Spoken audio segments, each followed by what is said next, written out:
శ్రోతలకు నా హృదయపూర్వక నమస్కారములు. మన శ్రోతలలో ఒక సోదరుడు ప్రశ్నను పంపడం జరిగింది.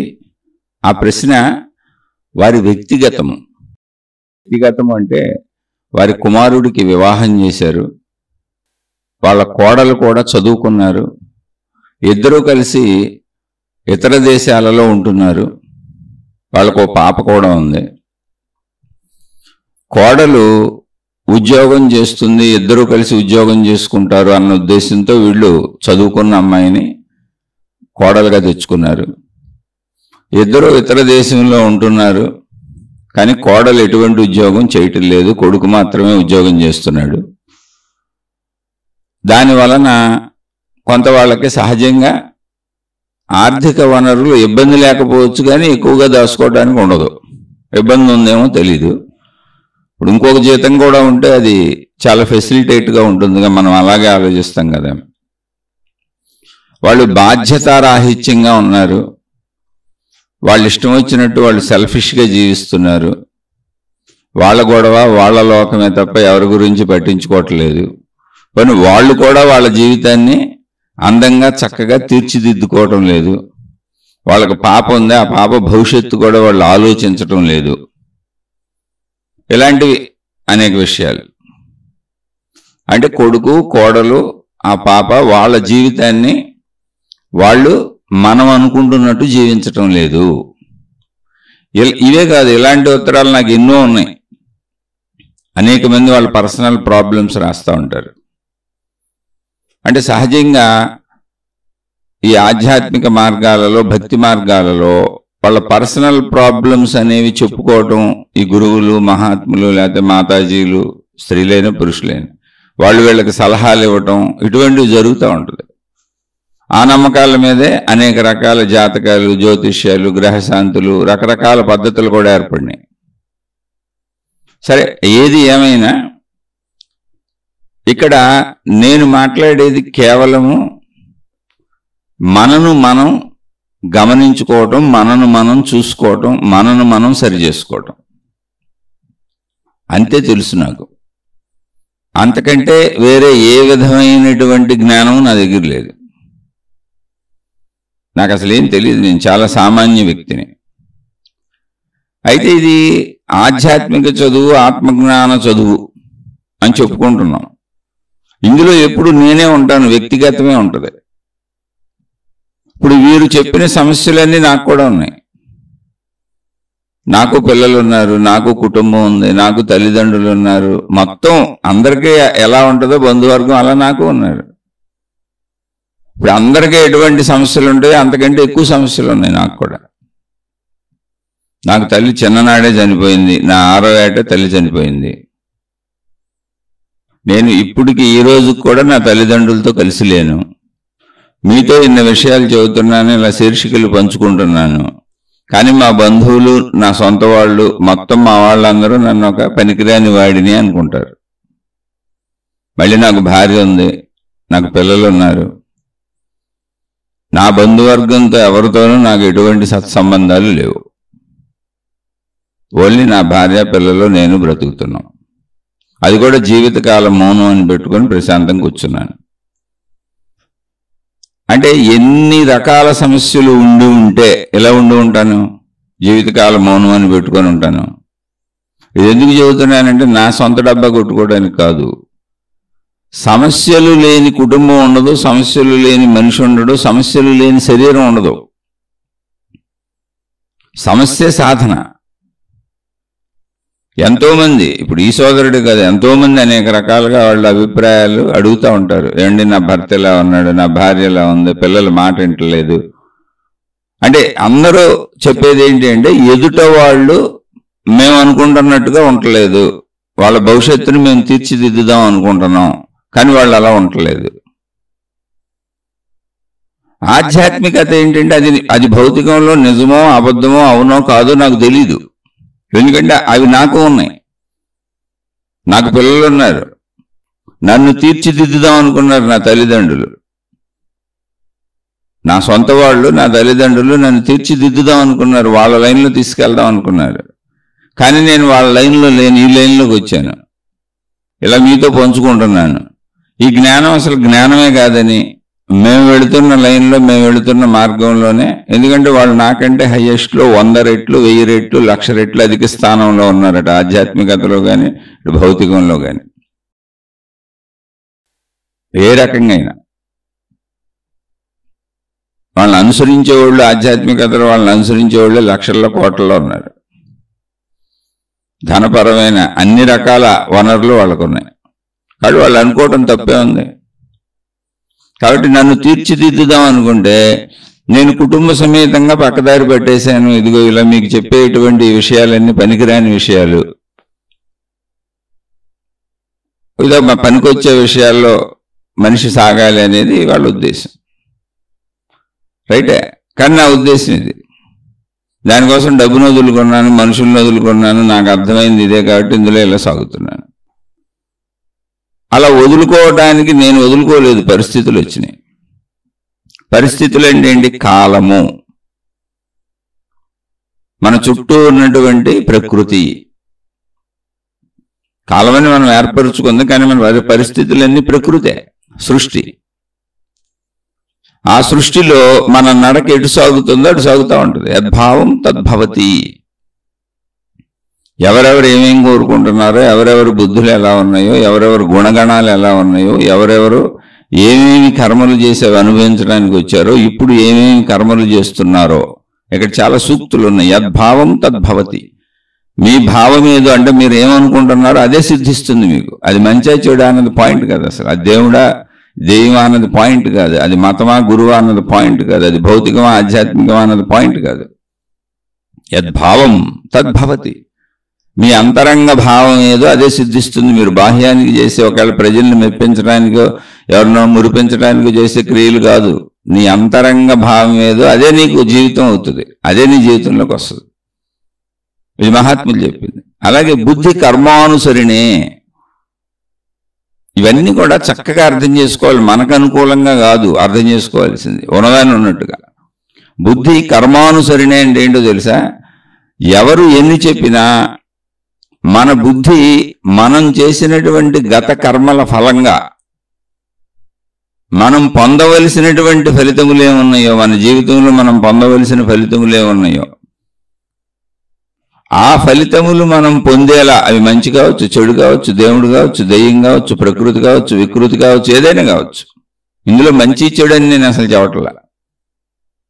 ఆ ఫలితములను మనం పొందటానికి వీలుగా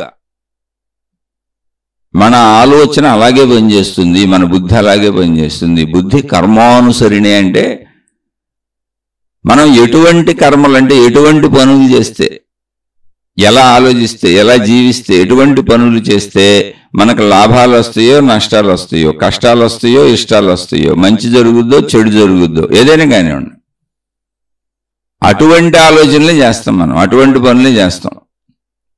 తల్లో తండ్రో బిడ్డో అన్నో తమ్ముడో అక్కో చెల్లో ఇంకోళ్ళు చెప్పింది మనం చెయ్యం. కారణం ఏంటి? ఈ రెండు ఇంటర్లింక్డ్. యద్భావం తద్భవతి. అది అంటే యద్భావం అంటే ఏంటి? నా అంతరంగ భావం ఏదో అదే సిద్ధిస్తుంది, అదే ఉంటుంది. ఎందుకంటే నా అంతరంగ భావ ప్రకారమే నేను కదులుతాను. ఒకవేళ కొంతమంది అంతరంగ భావం లోపల దాచేసుకొని బయటికి ఇంకోలా ప్రవర్తించవచ్చు, కానీ వాళ్ళకి వచ్చే ఫలం అంతరంగ భావమే. ఎవరికైనా వచ్చే ఫలం అంతరంగ భావం. ఎందుకని లోపల నీ భావంలో ఏం పుట్టిందో నువ్వు దానినే చేసే ప్రయత్నం చేస్తావు. కాబట్టి ఎదుటి వాళ్ళు చూసేటట్టు దాన్ని అలంకరించి చేయొచ్చు, డెకరేషన్గా చేయొచ్చు, కానీ లోపల భావం ఏంటో అదే. ఒకవేళ లోపల నాకు కీర్తి ప్రతిష్టలు కావాలి, ఎదుటోళ్ళ డబ్బు కొంచెం ఎక్కువ కొట్టేయాలి, ఎదుటోళ్ళ నుంచి కొంచెం ఎక్కువ పొందేయాలి, ఇలా నాకు ఉన్నాయి. కానీ నేను దాన్ని ఎదుట వాళ్ళకి అలా వ్యక్తపరచకుండా మంచివాడిలా నటిస్తూ, మంచిగా నటిస్తూ, చాలా మంచి ఉదారమైన వాడిగా మాటలు మాట్లాడుతూ, అలా బయటికి కనపడుతూ, సాత్వికంగా కనపడుతూ, వేషభాషలన్నీ మంచివాడిగా మంచిదానిగా వేసుకొని, అంతరంగంలో మాత్రం వీళ్ళ నుంచి నేను పొందేయాలి, నేనేదో పొందేయాలి, కీర్తి ప్రతిష్టలో లాభమో ఏదైనా కానీ అనే భావంతో పనిచేస్తున్నా. నేను అనుకుందే నాకు వస్తుంది, నేను పొందుతా దాన్ని ఎలాగోలా, అది ఏ పేరు చెప్పైనా సరే. కానీ నా ప్రవర్తన వాళ్ళకి అలా అనిపించకుండా నేను ట్రై చేసుకుంటూ ఉంటాను. మనుషులు సహజంగా ఉంటారు, ఇలాగే ఉంటారు. ఇప్పుడు ఇది భావం అయినప్పుడు నేను ఇలాగే పనిచేస్తా, ఇలాగే నేను పొందుతాగా అందరి దగ్గర నుంచి. అప్పుడేమవుద్ది? బుద్ధి కర్మానుసరిణే. ఇప్పుడు నేను ఎలా పనిచేశాను? చూస్తానికేమో మంచివాళ్ళలో ఉన్నా, మంచిదానిలో ఉన్నా. నా వేష భాషలు అద్భుతంగా మంచివాడు మంచిదే అనిపిస్తున్నాయి. నా ప్రవర్తన, నా పనులు బాహ్యానికి కనపడేవన్నీ అద్భుతంగా మంచిగా కనపడుతున్నాయి. నా మాటలు వినపడేవన్నీ అద్భుతంగా మంచిగా వినపడుతున్నాయి. కానీ అంతరంగంలో నా భావం ఏంటి? వీటన్నిటితో వీళ్ళందరినీ బురుడీ కొట్టించి, ఈ పేరు మీద ఏదో ఒకటి నేను అనుకున్న దాని మీద వీళ్ళని బురుడీ కొట్టించి నేను లాభపడాలి. ఆ లాభం ఏంటి? ఏదైనా కావచ్చు. నా ఆత్మ సంతృప్తి కావచ్చు, నా కీర్తి ప్రతిష్టలు కావచ్చు, నేను అనుకున్న పని కావచ్చు, ఎంతమంది నా దగ్గర నేను అనుకున్నట్టు నా చుట్టూ తిరుగుతూ నా కాళ్ళకాడు కూర్చోవటం కావచ్చు, లేదా నాకు వాళ్ళ దగ్గర నుంచి ధనలాభం రావచ్చు, ఏదైనా కావచ్చు లాభం. లేదా ఎదుటి వాళ్ళకి నుంచి అభిమానాలు పొందొచ్చు, ప్రేమలు పొందొచ్చు, సేవలు పొందొచ్చు. నేనేం కోరుకుంటున్నాను అది. కానీ దాన్ని నేను నటించి వక్ర మార్గంలో తెచ్చుకున్నా. అయితే యద్భావం తద్భావతి, అది సిద్ధించింది. నేను ప్రయత్నించింది, నాకు వచ్చింది. కానీ కర్మ ఫలం ఒకటి ఉందిగా సృష్టిలో. మొత్తం సృష్టి నా అధీనంలోనే నడవట్లేదుగా, నా జీవితమే నా అధీనంలో లేదుగా సంపూర్ణంగా. నేను చేసే పనుల స్వేచ్ఛ మాత్రమే నాకుంది. జాగ్రత్తగా అర్థం చేసుకోండి. నేను చేసే పనుల స్వేచ్ఛ నాకుంది. అంటే ఎలా చేయొచ్చు, ఏం చేయొచ్చు అని అంతే స్వేచ్ఛ. కానీ పనుల ఫలితాల స్వేచ్ఛ లేదు. ఎందుకు స్వేచ్ఛ లేదు అంటే అసలు నేను స్వేచ్ఛలో లేను. ముందు ప్రతి మనిషి తెలుసుకోవాలి ఈ విషయాన్ని.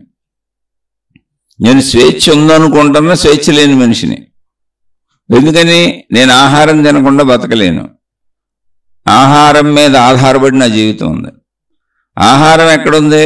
భూమిలోంచి, వృక్షాల నుంచి రావాలి. అంటే పంచభూతాల ద్వారా ఆహారం వస్తుంది. నేను గాలి లేకుండా బతకలేను, గాలి పీల్చాలి. గాలి ఎక్కడుంది? బయట వాతావరణంలో, ప్రకృతిలో ఉంది. నేను సూర్యుడు లేకుండా, ఉష్ణోగ్రత లేకుండా, వేడి లేకుండా, నిప్పు లేకుండా అసలు నా జీవితం సాగదు. ఇదంతా బయట ప్రకృతిలో ఉంది. నాకు నీరు లేకుండా బతకలేను. ఇదంతా బయట ప్రకృతిలో ఉంది. వీటన్నింటితో నేను అని నా శరీరం తయారవుతుంది. అంటే నా శరీరం ప్రకృతే. కానీ నేను విడిగా నాకు స్వేచ్ఛ ఉంది నేను అనుకుంటున్నాను. అనంత సృష్టిలో నా శరీరం అంటే అనంత ప్రకృతిలో, అనంత సృష్టిలో, అనంత విశ్వంలో నా శరీరం కూడా ప్రకృతిలో కలిసి ఉన్న ఒక ప్రకృతిలో భాగమే. కానీ నేను వేరు అనుకుంటున్నా. నాకు స్వేచ్ఛ ఉందనుకుంటున్నా. నా ఇష్ట ప్రకారం జీవిద్దాం అనుకుంటున్నా. అందుకని నా ఇష్టానికి ఏదో చేసుకుంటా ఉంటాను. నాకు ఎంత సామర్థ్యం ఉందో, నేను ఎంత ఎదుటి వాళ్ళని బురుడీలు కొట్టించగలను, నేను నమ్మిన వైపు ఎదుటి వాళ్ళని ఎంత ఆకర్షించి నేను అనుకున్నట్టు చేయించగలను, నా వైపు ఎంత లాక్కోగలను. ప్రతి మనిషి ఇదే ప్రయత్నిస్తాడు. తన వైపు నుంచే ఆలోచిస్తారు, తన వైపు నుంచే ఉంటారు. మంచివాళ్ళు చెడ్డోళ్ళు అని కాదు, మనిషి అంతే. అసలు మనిషికి అలాగే అర్థమవుతుంది. తన వైపు నుంచే మనుషులు జీవించడం వలన, తన వైపు నుంచే మనుషులు ఆలోచించడం వలన అసలు మనిషికి ఘర్షణ వస్తుంది. ఎదుటి వాళ్ళ వైపు నుంచి ఆలోచించినప్పుడు ఘర్షణ ఉండదు. ఎదుటి వాళ్ళ అర్థమైతే ఘర్షణ ఉండదు. ఎదుటి వాళ్ళ వైపు ఆలోచించి వాళ్ళ ఇష్టాలు తెలుసుకుని వాళ్ళకి తగ్గట్టు ప్రవర్తిస్తే ఎక్కడా ఘర్షణ ఉండదు. అలా చేయాలంటే జ్ఞానాన్ని ఉపయోగించాలి. ఎదుటి వాళ్ళని అర్థం చేసుకోవాలంటే నా లోపల ఉన్న జ్ఞానాన్ని ఉపయోగించాలి. నా వైపు నుంచే జీవించాలంటే శరీరాన్ని ఉపయోగిస్తే సరిపోతుంది.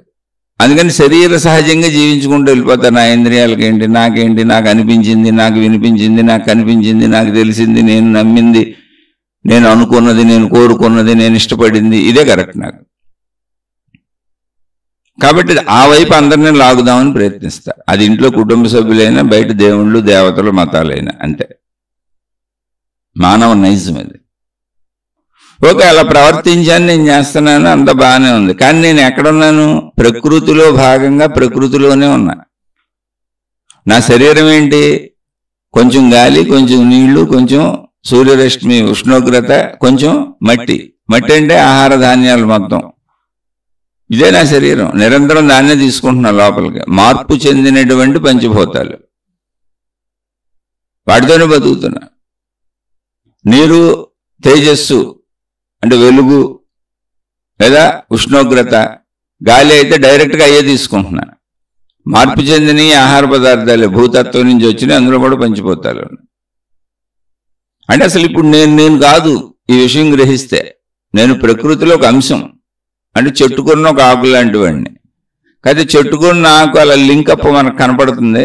ప్రకృతిలో ఉన్న లింకప్ మనకి కనపడటం లేదు, తెలియట్లేదు, లింకప్లోనే ఉన్నాం. ఆకాశతత్వం మనందరినీ వ్యాపించింది. మనందరం ఆకాశతత్వంలో ఇమిడి ఉన్నాం. సినిమా తెర మీద మొత్తం సినిమాలోని బొమ్మలు, ప్రదేశాలు, విషయాలు, వస్తువులు అన్నీ ఇమిడి ఉన్నట్టు. మొత్తం సినిమా అంతా ఎక్కడ నడుస్తుంది? ఆ తెర మీదే. ఆ తెరకు ఒక లిమిట్ ఉంది, ఆ తెరలోనే మొత్తం ఇదంతా. ఎన్ని వందల వేల మంది మనుషులు వచ్చిన, వాహనాలు వెళ్ళినా, ఎన్ని దృశ్యాలు వెళ్ళినా, ప్రదేశాలు వెళ్ళినా, చెట్లు, చేమలు, జంతువులు, సృష్టి మొత్తం కనబడుతున్నా అది ఆ సినిమా తెరలో ఇమిడి ఉంది. ఇప్పుడు సినిమా తెర మీద మనకు కనపడుతున్న బొమ్మలన్నీ ఎక్కడ ఉన్నాయంటే తెరలో ఇమిడిపోయి ఉన్నాయి.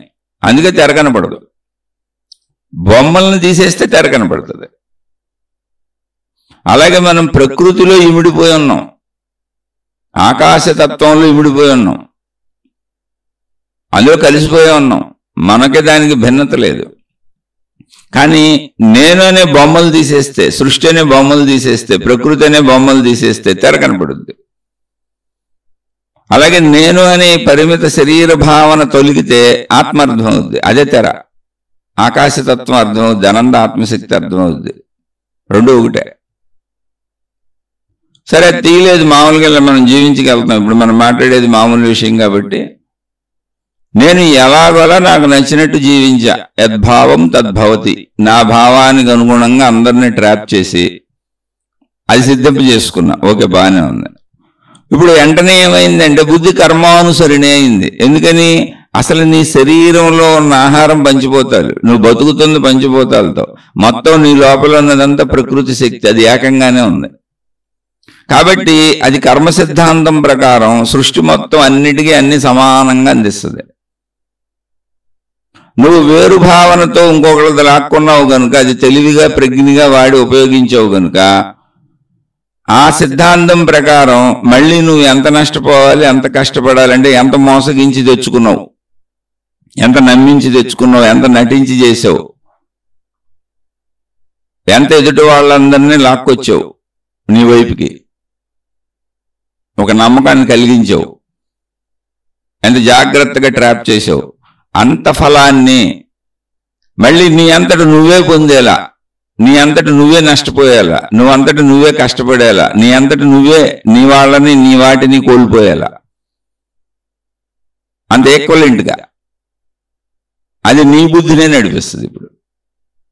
ఇప్పుడు బుద్ధికి స్వేచ్ఛ ఉందా లేదంటే నేను ఆలోచించుకున్నట్టే ఉంది. కానీ నన్ను వదిలిపెట్టి నా కుటుంబ సభ్యులు వెళ్ళిపోయారు. నేను చేసిన పనే, నా ఆలోచనే. నేను నా ఆలోచన ప్రకారమే చేశాను, నా డబ్బు పోయింది. నేను నా ఆలోచన ప్రకారం, నా ఇష్ట ప్రకారమే చేశా. నా భార్యాభర్తలు గొడవలు అయిపోతున్నాయి, తండ్రి కొడుకులు తల్లి కొడుకులు గొడవలు అయిపోతున్నాయి, విరోధాలు వచ్చేస్తున్నాయి. నా ఆలోచన ప్రకారం నేనే ఆలోచించి చేశా. నాకు అనారోగ్యాలు వచ్చేస్తున్నాయి, నా వాళ్ళకి అనారోగ్యాలు వచ్చేస్తున్నాయి, నేనే నా వాళ్ళని నష్టపరిచేసా. ఇలా జరుగుద్ది అనుకోవాలి, నేను మేలు జరుగుద్ది అనుకున్నా. అది బుద్ధి కర్మానుసరిణే. అంటే ఇది నేను ఉదాహరణగా చెప్పాను. లాభానికి ఉంటుంది, నష్టానికి ఉంటుంది. మంచి చేసేవాళ్ళకి మళ్ళీ మంచి వాళ్ళు తిరిగి పొందేలా వాళ్ళ ఆలోచనలే ప్రచోదింప చేయబడతాయి. అంటే వాళ్ళలో భావాలు ఉత్పన్నమవుతాయి. ఎందుకని? అసలు నీకు భావోత్పత్తి ఎక్కడి నుంచి జరుగుతుంది? నీ శరీరంలోనే. ఎవరు పెట్టుకున్నారు? నువ్వు పెట్టలేదుగా. అది ఆటోమేటిక్ మిషన్, ప్రకృతి తయారు చేసిన మిషన్. అది ఎక్కడ ఉంది? ప్రకృతిలోనే ఉంది.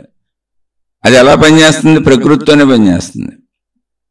రోజు దానికి ఇచ్చేటువంటి, దాన్ని బతికించడానికి దానికి ఇచ్చేటువంటి ఆహారం ఏంటి? రోజు దానికి గాలి కావాలి, సూర్యరశ్మి కావాలి, నీరు కావాలి, ఆహార పదార్థాలు కావాలి. ఇవి కనీసాలు. ఆ తర్వాత ఇంకా బోల్డ్ ఉన్నాయి, బట్టలు, ఇళ్ళు, వస్తువులు. మళ్ళీ ఇవన్నీ ప్రకృతి నుంచే రావాలి. దానికి నేను ప్రయత్నించుకోవాలి. అలా నేను నా కుటుంబ సభ్యులందరం ఇలా ప్రకృతిలో ఉండి, ప్రకృతితో కలిసిపోయి ఉండి, ఆ ప్రకృతిలోంచి లభించిన వాటితో బతకాలి. అవి లభించాలంటే ప్రయత్నించాలంటే భావోత్పత్తి జరగాలి, భావం పుట్టాలి. నేను నాకు స్వేచ్ఛ ఉంది కదా అని నా భావాన్ని నా ఇష్టం వచ్చినట్టు, అంటే అధర్మపరంగా ఉపయోగించినప్పుడు నాకు తర్వాత వచ్చే ఆలోచనలు బుద్ధి కర్మానుసరినే, లేదు ధర్మపరంగా ఉపయోగించిన బుద్ధి కర్మానుసరణే. మంచి పనులు చేసుకుంటూ మంచి ఆలోచనలతో సాగాను అనుకోండి, నాకు తర్వాత మంచి ఆలోచనలు వస్తాయి. నేనే చేస్తున్నాను అనుకుంటా, ఎందుకే అది విషయం. ఇప్పుడు ఎంత స్వేచ్ఛ ఉందో ఎంత స్వేచ్ఛ లేదో మీరే చూసుకోండి. అసలు ప్రతి మనిషికి భూమి మీద తప్పు చేయకూడదని తెలుసు. చిన్నపిల్లల నుంచి కాసేపట్లో చచ్చిపోయే వాళ్ళ వరకు అందరికీ తెలుసు. భూమి మీద అబద్ధం ఆడకూడదు, తప్పు చేయకూడదు, పక్క మనిషిని ఇబ్బంది పెట్టకూడదు, బాధ పెట్టకూడదు. ఇవన్నీ మనుషులతోనే, మనుషుల మీద జీవించేది తెలుసు. అయినా ఎందుకు చేస్తున్నారు? తెలిసినా ఎందుకు చేస్తున్నారు? మనిషి లోపల ఉన్న సిస్టంలోనే విచక్షణ జ్ఞానం అనేది ఒకటి కూర్చబడింది, ప్రకృతి పెట్టింది. ఇది తప్పు రైట్ అని చెబుతుంది, బుద్ధి చెబుతుంది. విచక్షణ జ్ఞానం ఒక కోరిక కలుగుతుంది, లేదా ఒక పని చేయాలనిపిస్తుంది, ఒకటేదో పొందాలనిపిస్తుంది. అడ్డదారులు తొక్కొద్దు, ఇలా వెళ్ళొద్దు, ఇలా చేయకూడదు, వద్దని చెబుతుంది బుద్ధి. కానీ అడ్డదారుల్లోనే వెళ్ళి దాన్ని తొక్కి చేస్తాం. ఇంతమంది అసలు ఎందుకని చేస్తున్నారు? అసలు చిన్న అబద్ధమైన ఆడని మనిషి భూమి మీద ఉంటాడా? ఎప్పుడో ఒక సత్య హరిశ్చంద్రుడు కథ తప్ప ఇప్పటి వరకు మళ్ళీ వినలేదు చరిత్రలో. ఆయన కూడా ఉన్నాడో లేదో తెలియదు, కథ మరి ఇలా ఉండమని చెప్పారు. ఎప్పుడో ఒక శ్రీరామచంద్రుడు తప్ప మళ్ళీ ఏం వినలేదు. అంటే అన్ని మతాలలో ఎప్పుడో ఎక్కడో కోటాను కోట్లలో ఒకళ్ళు 800 కోట్ల మంది ఉన్నారు ఇప్పుడు భూమి మీద. ఎక్కడంటున్నాం? పాత కథలే చెప్పుకుంటున్నాం. అంటే ఏంటి? ప్రతి మనిషిలోనూ ఒక చిన్నదో పెద్దదో అసత్యానికి తప్పుకు వెళ్ళే చేష్ట ఒకటి ఉంది. కానీ అది చేయకూడదని లోపల చెప్పేటువంటి యంత్రాంగం ఉంది, బుద్ధి అని, విచక్షణ జ్ఞానం. ఎదుగు చేస్తున్నాం. అదే బుద్ధి కర్మానుసరినే. నువ్వు అనుభవించవలసినటువంటి కర్మలు ఎలా ఉన్నాయో నీ బుద్ధి అలాగే ప్రవర్తిస్తుంది. ఇప్పుడు ఇక్కడ అందరికీ వచ్చే డౌట్ ఏంటి? ఇంతకుముందు నాతో ఉన్న వాళ్ళు చాలామంది, నాకు తెలిసిన వాళ్ళు చెప్పిన విషయం ఏంటంటే, కొంతమంది మా చేత ఎవరో చేయించేశారు, నాకు అలా చేయాలనిపిస్తుంది, ఆ గ్రహస్థితులు బాగోలేదు, నా జాతక స్థితులు బాగోలేదు, ఫలానోడితో స్నేహం చేయడం వల్ల చెడిపోయాను, అందుకని వాడితో తిరిగి అలా అయిపోయాను, లేదా వీళ్ళతో తిరిగి అలా అయిపోయాను. అసలు నా మనస్తత్వం ఇలాంటిది కాదు, నాకు ఇలాంటి ఆలోచనలే రావు, ఇలాంటి చెడ్డ పనులే నేను చేయను, ఇలాంటి దుర్మార్గపు ఆలోచనలే రావు. కానీ ఏంటో ఆ క్షణం అలా అనిపించింది, ఎవరో బలవంతంగా నా చేత చేయించేశారు అని వీటినన్నింటినీ తీసుకెళ్లి గ్రహాల మీదో వాస్తుల మీదో ఏదో ఒకటి వాటి మీద నెట్టేస్తుంటారు. కాదది బుద్ధి కర్మానుసరణే.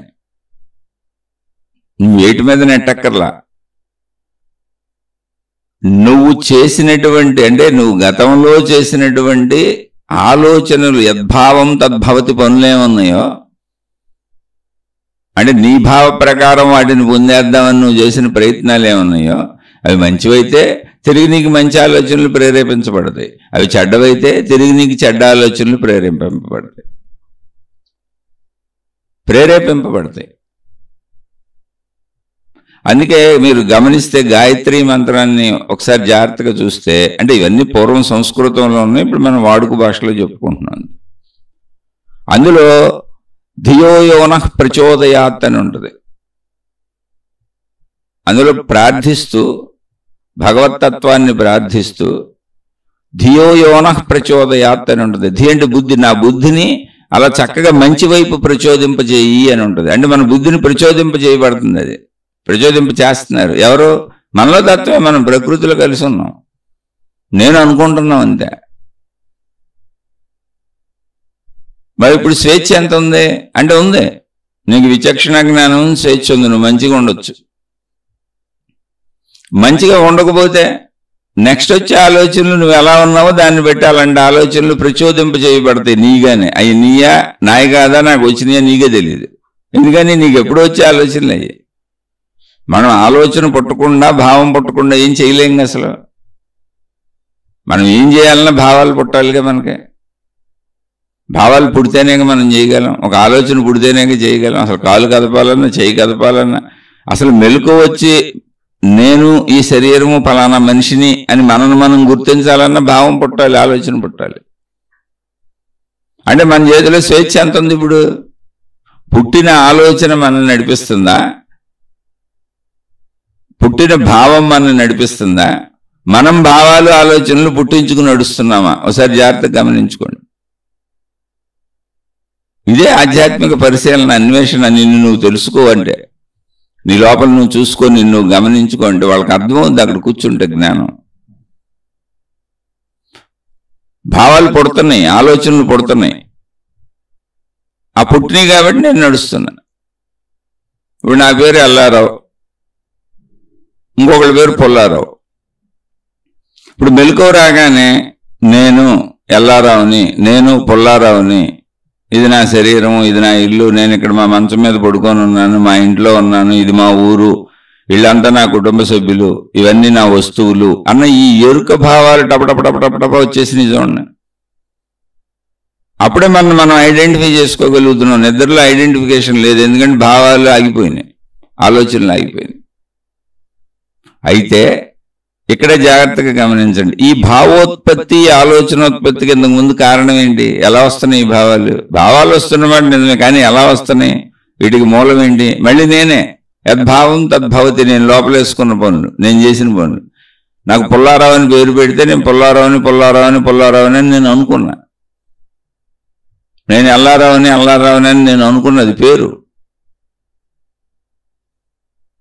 ఈ ఇల్లు నాదనుకున్నా, ఈ భార్యాపిల్లలు నా వాళ్ళు అనుకున్నా. అలా మొత్తంగా నేను గ్రహించి, అంటే ఈ శరీరంతో గ్రహించి, ఈ శరీరంతో చేసి, ప్రయత్నించి, సాధించి, గ్రహించినటువంటి అన్ని లోపలేసుకున్నా. అదే యద్భావం తద్భవతి. నేనే ప్రయత్నించి తెచ్చుకొని లోపలేసుకున్నా. అలా ఏం ప్రయత్నించి తెచ్చి లోపలేసుకున్నానో అవన్నీ తిరిగి భావాలుగా, ఆలోచనలుగా పడుతున్నాయి. అదే బుద్ధి కర్మానుసరణే. అంటే ఇప్పుడు నేను లౌక్యంతో, తెలివితో, ప్రజ్ఞతో ఎదుట వాళ్ళందరినీ నా వైపు ట్రాప్ చేసుకోవాలని ప్రయత్నించి, నా తెలివిని, ప్రజ్ఞని దానికి ఉపయోగించి, అది ఏ రకమైన సరే నా స్వీయ లాభం కోసం తెలివిగా ఉన్నా. చెడ్డోడు చెడ్డది అనిపించుకోకుండా చాలా చక్కగా తెలివిగా మంచోళ్ళు మంచిది అనిపించుకుంటూ మళ్ళీ నాకు కావాల్సిందే పొందుతున్నా. ఇప్పుడు ఇదంతా నేను లోపలేసుకుంది, ఆ తెలివి, ప్రజ్ఞ అంతా ఎదుటోళ్ళని ట్రాప్ చేయటం. అయితే సేమ్ ఇదే కదా నాకు వచ్చే ఆలోచనలు, నాకు పుట్టేవి. ఇలాంటి భావాలే నాకు మళ్ళీ, అంటే నేను ట్రైనింగ్ అలాగే ఇచ్చాక నా లోపల శరీరానికి లౌక్యము, తెలివి, ప్రజ్ఞ, ఎదుటోళ్ళందరినీ అనుకూలంగా మలుచుకోవటం, నా అనుకూలత అనేటువంటి దాన్ని ఇచ్చేసాను. నా లోపల శక్తికి ట్రైనింగ్ అలా అయిపోయింది. భావోత్పత్తి అలా జరిగిపోద్ది, ఆలోచనలు అలా జరిగిపోద్ది, దాన్ని అలా మలుచుకున్నా. అయితే ఇది నేను తెలియని వాళ్ళు, అంటే నా అంతర్గతం తెలియని వాళ్ళు, నాకు దూరంగా ఉండేవాళ్ళు, బయట వాళ్ళు, నన్ను 24 hours చూడని వాళ్ళు, నాతో కలిసి జీవించిన వాళ్ళకే నేను ఎప్పుడూ నిజంగా కనపడతాను. వాళ్ళు నన్ను నమ్ముతారు. కానీ నాకు దగ్గర వాళ్ళు, నా అంతర్గతాన్ని తెలిసే అంత చనువుగా ఉండేవాళ్ళు, నా కుటుంబ సభ్యులు, నాకు బాగా దగ్గరగా ఉండేవాళ్ళు, నేను చెప్పినవన్నీ అసత్యాలని గ్రహిస్తూ ఉంటారు. ఎందుకని నా అంతర్గతంలో నేను వాటిని పొందుతున్న తీరు, వాటిని ఉపయోగించుకుంటున్న తీరు, నా వ్యవహార శైలి, మొత్తం జీవన శైలి చూస్తున్నారు. నేను ఎవరితో ఎంతవరకు నటించగలనంటే బయట వాళ్ళకి నటించగలను. ఇప్పుడు మనం సినిమాలు చూస్తాం. ఒక సినిమాలో హీరో, హీరోయిన్, యాక్టర్స్ అంతా ఒక రకంగా ఉంటారు. వాళ్ళ బట్టలు, వాళ్ళ కాస్ట్యూమ్స్, వాళ్ళ హెయిర్ స్టైలు, వాళ్ళ పద్ధతులు, వాళ్ళ పాత్రలు, వాళ్ళ వేషధారణ మొత్తం ఒకలా ఉంటుంది. అది ఆ సినిమా కథకు తగ్గట్టుగా తయారవుతారు. వాళ్ళు యాక్షన్ చేస్తారు, వెళ్ళిపోతారు, ఆ సినిమా అయిపోతుంది. ఇంకో సినిమా వచ్చేటప్పటికి మళ్ళీ ఈ సినిమా కథకు తగ్గట్టుగా మొత్తం మారిపోతారు. అసలు ఆ ముందు సినిమాలో ఉన్నట్టు ఉండరు. అలా ఏ 2 సినిమాల్లోనూ అదే యాక్టర్లు కొన్ని వందల వేల సినిమాలు చేస్తారు. కానీ ఏ 2 సినిమాల్లోనూ ఒకే రకంగా ఉండరు. వాళ్ళు వాళ్ళ డ్రెస్సులు మారిపోతాయి, హెయిర్ స్టైల్స్ మారిపోతాయి, అన్నీ మారిపోతాయి. అంటే ఏంటి, ఇది ఎందుకు చెబుతున్నానంటే అది సినిమా నటన అని తెలుసు, మనకు నటిస్తున్నారని తెలుసు, మనం ఎంటర్టైన్మెంట్ కోసం వెళ్ళాం. కానీ మనిషి ఇలాగే ఉంటాడు. ఇప్పుడు ఇన్ని సినిమాలలో ఇన్ని రకాల పాత్రలు వేసి, ఇన్ని రకాలుగా నటించి, ఇన్ని రకాల వేషభాషలు మార్చిన వ్యక్తి ఎవరు? వ్యక్తి ఒకటే. స్త్రీ అయిన పురుషులైన వ్యక్తి ఒకళ్ళే. కానీ సినిమాల్లో అనేక పాత్రలు మార్చారు, మెప్పించారు మన అందరినీ. మనం ఆ సినిమాలు చూసి ఆనందించాం. కానీ వ్యక్తి ఒకటే. అలాగే లోపల అంతర్గత వ్యక్తి ఒకళ్ళే, బయటికి వచ్చి ఎదురుగా వచ్చే వాళ్ళని బట్టి నటిస్తున్నారు, మారుస్తున్నారు, తమకు అనుకూలంగా మార్చుకోవడానికి అనేక చిత్ర విచిత్రాలు చేస్తున్నారు. మనుషులందరూ ఇలాగే ఉంటారు. అప్పుడు ఏమైంది, బాగా దగ్గరగా ఉండే వాళ్ళకి వీళ్ళ గురించి తెలుస్తూ ఉంటుంది. ఆ వ్యక్తేనే ఇప్పుడు సినిమా యాక్టర్ కుటుంబ సభ్యులు ఉన్నారనుకోండి, ఇంటికి వెళ్ళేటప్పుడు ఎలా వెళ్తాడు, మేకప్లు తీసేసి వెళ్తాడు. స్త్రీ అయినా పురుషులైనా ఏం చేస్తారు, మేకప్లు తీసేసి వెళ్తారు. కానీ సినిమా యాక్టర్లని దగ్గరగా చూడని వాళ్ళు, అంటే కుటుంబంలో కుటుంబ సభ్యులు కానీ వాళ్ళ బంధుమిత్రులు కానీ, బంధుమిత్రులు వీళ్ళంతా దగ్గరగా చూస్తారు. ఇళ్లలో వాళ్ళు మామూలుగా ఎలా ఉంటారో అలా చూస్తారు. వాళ్ళ బట్టతల అంతా మామూలుగానే ఉంటుంది, మనలానే ఉంటారు. మేకప్లు తీసేస్తే చాలా సాధారణంగా ఉంటారు. అందుకని వాళ్ళ అసలు స్వరూపం తెలుస్తుంది ఎవరికి, కుటుంబ సభ్యులకి బంధుమిత్రులకి, వాళ్ళని దగ్గరగా చూసేవాళ్ళందరికీ, వాళ్ళకు పరిచయస్తులు, వాళ్ళ దగ్గర పనిచేసే వాళ్ళకి కూడా. కానీ బయట వాళ్ళందరికీ, ఫ్యాన్స్ అందరికీ ఎలా కనపడతారు, వాళ్ళు ఎప్పటికే మేకప్లోనే కనపడతారు. మీరు చూడండి, మళ్ళీ ఒకవేళ ఆ సినిమాలు లేకపోయినా ఏదైనా ఈవెంట్స్కి ఫంక్షన్లకి బయటకు వచ్చినా ఆ సినీ స్టైల్ గెటప్ల్లోనే మేకప్లతోనే వస్తారు. మన ఈ అభిమానులు ఎప్పుడు వాళ్ళు అలాగే ఉంటారనుకుంటారు. వాళ్ళకి బట్టతలు ఉందని వీళ్ళు అనుకోరు, వాళ్ళ జుట్టు మెరిసిపోయిందని వీళ్ళు అనుకోరు. వాళ్ళు అసలు అతి సాధారణ మనుషుల్లాగా ఉంటారు. మేకప్ తీసేస్తే వాళ్ళని చూడలేమని కూడా వీళ్ళు అనుకోరు. వీళ్ళ మేకప్ గెటప్పుల్లో వాళ్ళని ఎలా తయారు చేశారో, అనేక మంది కలిసి వాళ్ళని ఎలా అందంగా అద్భుతంగా ఆ పాత్రకు తగ్గట్టుగా తయారు చేశారో దాన్ని ఊహించుకుంటూ ఉంటారు వీళ్ళు. అలాగే మనం బయట వాళ్ళని, మన ఎదురు వాళ్ళని ఊహించుకుంటూ ఉంటాం. వాళ్ళు మనకు అలా ఊహలు కల్పిస్తూ ఉంటారు. అక్కడే ట్రాప్లో పడిపోతాం. ట్రాప్లో పడేది ఇక్కడే. వాళ్ళ అసలు స్వరూపం ఎవరికి తెలుస్తుంది? ఇప్పుడు మేకప్ తీసేసి ఇంటికి వెళ్ళిపోయినాక ఎవరికి తెలుస్తుంది? కుటుంబ సభ్యులకు తెలుస్తుంది. వీళ్ళు ఇంటికి వెళ్తున్నప్పుడు అక్కడ పనిచేసే వాళ్ళందరికీ తెలుస్తుంది. మేకప్ తీసేయాలి, మళ్ళీ మేకప్ తీసేసే వాళ్ళు కూడా ఉంటారు. మొత్తం అక్కడ పనిచేసే స్టాఫ్ అందరికీ తెలుస్తుంది, వాళ్ళ డ్రైవర్లకు తెలుస్తుంది, వాళ్ళ పని మనుషులకు తెలుస్తుంది, వాళ్ళ చుట్టూ ఉన్న వాళ్ళకి తెలుస్తుంది, వాళ్ళ బంధుమిత్రులకు తెలుస్తుంది, వాళ్ళ కుటుంబ సభ్యులకు తెలుస్తుంది. అయితే ఆ తెలిసిన వాళ్ళు, అంటే వీళ్ళు మామూలుగా ఇలా ఉంటారని తెలిసిన వాళ్ళు 1000 మంది ఉంటే, వాళ్ళు ఎప్పుడూ అలా అందంగా హీరోయిక్గా, హీరోల్లాగా, హీరోయిన్ లాగానే ఉంటారని మేకప్ల్లో చూసి అలాగే ఉంటారని ఊహించుకునేవాళ్ళు కోటాను కోట్ల మంది ఉంటారు. అందుకనే వాళ్ళ ఆ ఫోటోలు తెచ్చి పెట్టుకుంటారు, హీరోలు హీరోయిన్లు. వాళ్ళు మేకప్ తీసేస్తే అలా ఉండరు. మన ఇంట్లో మన నాన్న, మన అమ్మ, మన అన్న, తమ్ముడు, మా వీళ్ళు ఇంకా బాగుంటారు, ఎందుకంటే మేకప్ లేకుండా ఉన్నారు. అలా నేను కించిపరచట్లా, విషయం అర్థం అవడానికి చెబుతుంది. అది తప్పే ఉంది, అది ఒక కళ. మనుషుల్ని ఎంటర్టైన్ చేస్తున్నారు, ఏదైనా సాగొచ్చు అక్కడ దాన్ని దేన్ని కించిపరచట్లా. ఇక్కడ మనుషులు కూడా ఇలా మనల్ని నటిస్తారు. వాళ్ళ అంతరంగంలో ప్రవర్తన నటించినా కూడా కుటుంబ సభ్యుల దగ్గర ఎలా కుదురుతుంది? 24 hours నటన కుదరదుగా. అక్కడ వాళ్ళ స్వయం ప్రవృత్తి వచ్చేస్తుంది. వాళ్ళ మాటలు, చేష్టలు, వాళ్ళు తినేటప్పుడు, పడుకునేటప్పుడు, లేచేటప్పుడు, వాళ్ళకి అన్ని సమకూర్చాల్సి వచ్చినప్పుడు వాళ్ళ గురించి భార్యకి తెలిసిపోద్ది, భర్తకు తెలిసిపోద్ది, పిల్లలకు తెలిసిపోద్ది, వాళ్ళ దగ్గర పనిచేసే వాళ్ళకి తెలిసిపోద్ది, వాళ్ళ చుట్టూ ఉన్న వాళ్ళకి తెలిసిపోద్ది. వాళ్ళ అరుపులు, వాళ్ళ కేకలు, వాళ్ళ ప్రవృత్తి, వాళ్ళ ప్రవృత్తిలో ఉన్న నీచత్వం, ఇవన్నీ మాటల్లో బయటపడిపోతాయి, వాళ్ళ చేష్టల్లో బయటపడిపోతాయి. వాళ్ళ స్వార్థం, వాళ్ళు దేనికోసం ఇదంతా చేస్తున్నారు, వాళ్ళు తమను తాము ఎలా పెంచుకోవాలనుకుంటున్నారు, డబ్బు కోసమా, కీర్తి ప్రతిష్టల కోసమా, సుఖాల కోసమా, భోగాల కోసమా, ఒక జన సమూహాన్ని తయారు చేసుకోవడం కోసమా, ఏమి తెలీదు. ఆ ప్రవృత్తి ఎవరికి తెలుస్తుంది? దగ్గర వాళ్ళకి తెలుస్తుంది. వాళ్ళు తన నేనుని పెంచుకోవడానికి ఇవన్నీ చేస్తున్నారని దగ్గరగా క్లోజ్గా ఉన్న వాళ్ళకి తెలుస్తుంది. బయట వాళ్ళకి మాత్రం ఎప్పుడూ సినిమా యాక్టర్లాగా వాళ్ళు నమ్ముతూనే ఉంటారు. అంతే, ఎప్పటికీ సినిమా యాక్టర్లాగా వాళ్ళు అందమైన వాళ్ళే. 80 ఏళ్ళు 70 ఏళ్ళు వచ్చిన సినిమా యాక్టర్లు కూడా హీరోలు కింద చేస్తూ ఉంటారు. హీరోలు చక్కగా మేకప్లు వేసుకొని. 50-60 ఏళ్ళు వచ్చిన ఆడవాళ్ళు కూడా హీరోయిన్లుగా చేస్తూ ఉంటారు. మేకప్ వేసేస్తే అద్భుతంగా కనపడతారు. అంటే కెమెరాలో దూరంగా వాళ్ళు అద్భుతంగా కనపడేలా చేస్తారు. నెత్తి మీద ఏం జుట్టు ఉండదు, ఊడిపోయింది, 70-80 ఏళ్ళు వచ్చేసినాయి. వాళ్ళు నుంచోలేకపోతున్నారు, కూర్చోలేకపోతున్నారు. కానీ మేకప్లు చేసేసి అన్నీ చేసి మంచి డ్రెస్సులు వేసి చక్కగా నెత్తి మీద జుట్టు పెట్టి, నల్ల జుట్టు పెట్టి, అన్ని రంగులు వేసేసి, ముడతలన్నీ కనపడకుండా మేకప్లు కొట్టేసి ఒక 2 నిమిషాలు షార్ట్ చేస్తారు. అంతే, 2 నిమిషాలు ఏదో నుంచోనే ఓపికగా 2 డైలాగులు చెప్పేస్తారు.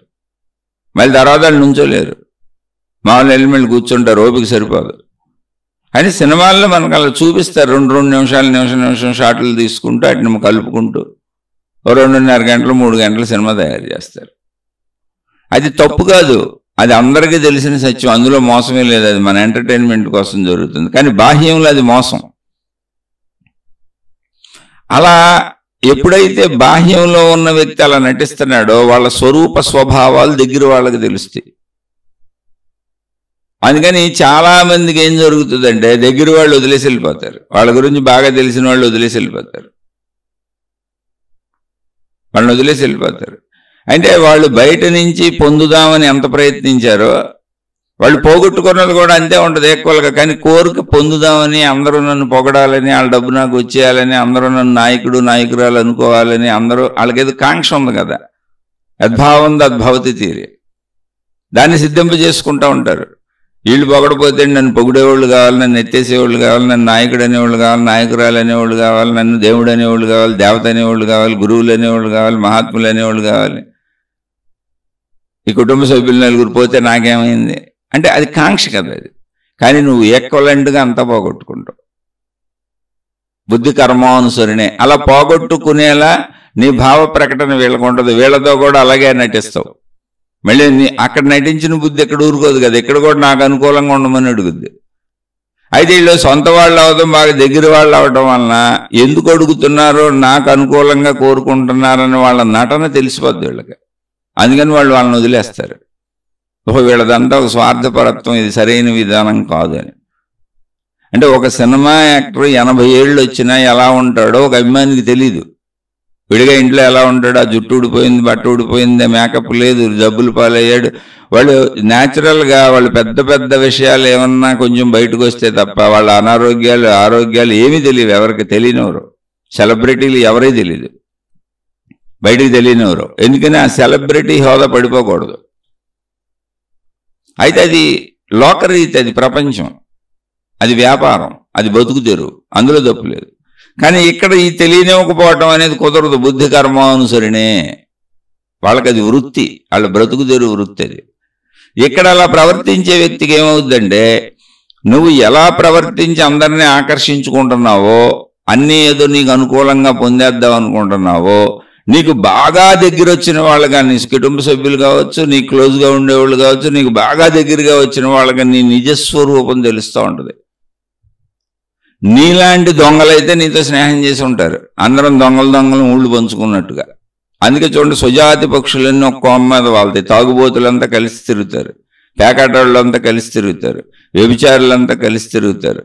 లేదా మంచిలో ఒక బిజినెస్లు చేసేవాళ్ళంతా ఒక రకం స్నేహాలు చేసి కలిసి తిరుగుతూ మాట్లాడుకుంటూ ఉంటారు. ఒకే రకమైనటువంటి భావాలు పనులు ఉన్నవాళ్ళు కలిసి తిరుగుతూ ఉంటారు. స్నేహాలు అలా ఉంటాయి. ఇది చూసుకోండి. ఏదైనా స్వజాతి పక్షులన్నీ ఒకే కొమ్మ మీద వాళ్తాయి. అందుకని దొంగలైనా మంచోళ్ళైన విధానం ఇలా సాగుతూ ఉంటుంది. కానీ ఇక్కడ మళ్ళీ ఏంటి అంటే, యద్భావం తద్భవతిగా నేను బయట నుంచి తెచ్చుకొని నా లోపలేసుకున్నవన్నీ, నేను పొందినవన్నీ పొందొచ్చు. నేను తాత్కాలికంగా మోసం చేసి పొందొచ్చు, అట్రాక్ట్ చేయొచ్చు, కీర్తి ప్రతిష్టలు పొందొచ్చు, డబ్బు పొందొచ్చు, హోదాలు పొందొచ్చు, అధికారాలు పొందొచ్చు, పదవులు పొందొచ్చు, ఎన్నైనా పొందొచ్చు. పొందుతున్నారు ఇక్కడ ప్రపంచంలో. కానీ అంతే ఎత్తులో నువ్వు పోగొట్టుకునేది ఉండదు. నీకు బాగా దగ్గర వాళ్ళందరికీ నువ్వు అర్థమైనాక వాళ్ళందరూ నిన్ను వదిలిపెట్టి వెళ్ళిపోతూ ఉంటారు. దానికి బోళ్ళు కారణాలు చెప్పుకోవచ్చు, కానీ వదిలిపెట్టి వెళ్ళిపోతుంటారు. అది బుద్ధి కర్మానుసరినే. ఎందుకనంటే వాళ్ళు వదిలిపెట్టి వెళ్ళిపోయేలా ఇక్కడ ఇలా ప్రవర్తించకూడదు, నేను తెలిసిన చోట ఇలా ప్రవర్తించకూడదు, నా దగ్గర వాళ్ళ దగ్గర ఇలా ప్రవర్తించకూడదు, వీళ్ళ దగ్గర ఇలా ఉండకూడదు అని అనిపించదు. అక్కడ కూడా బుద్ధిని అలాగే ప్రచోదింపజేస్తుంది. నీ లోపల యాక్టివిటీ అలాగే సాగుద్ది. అదే ప్రకృతి చేసే అద్భుతం. దాని నుంచి ఎవరు తప్పించుకోలేరు.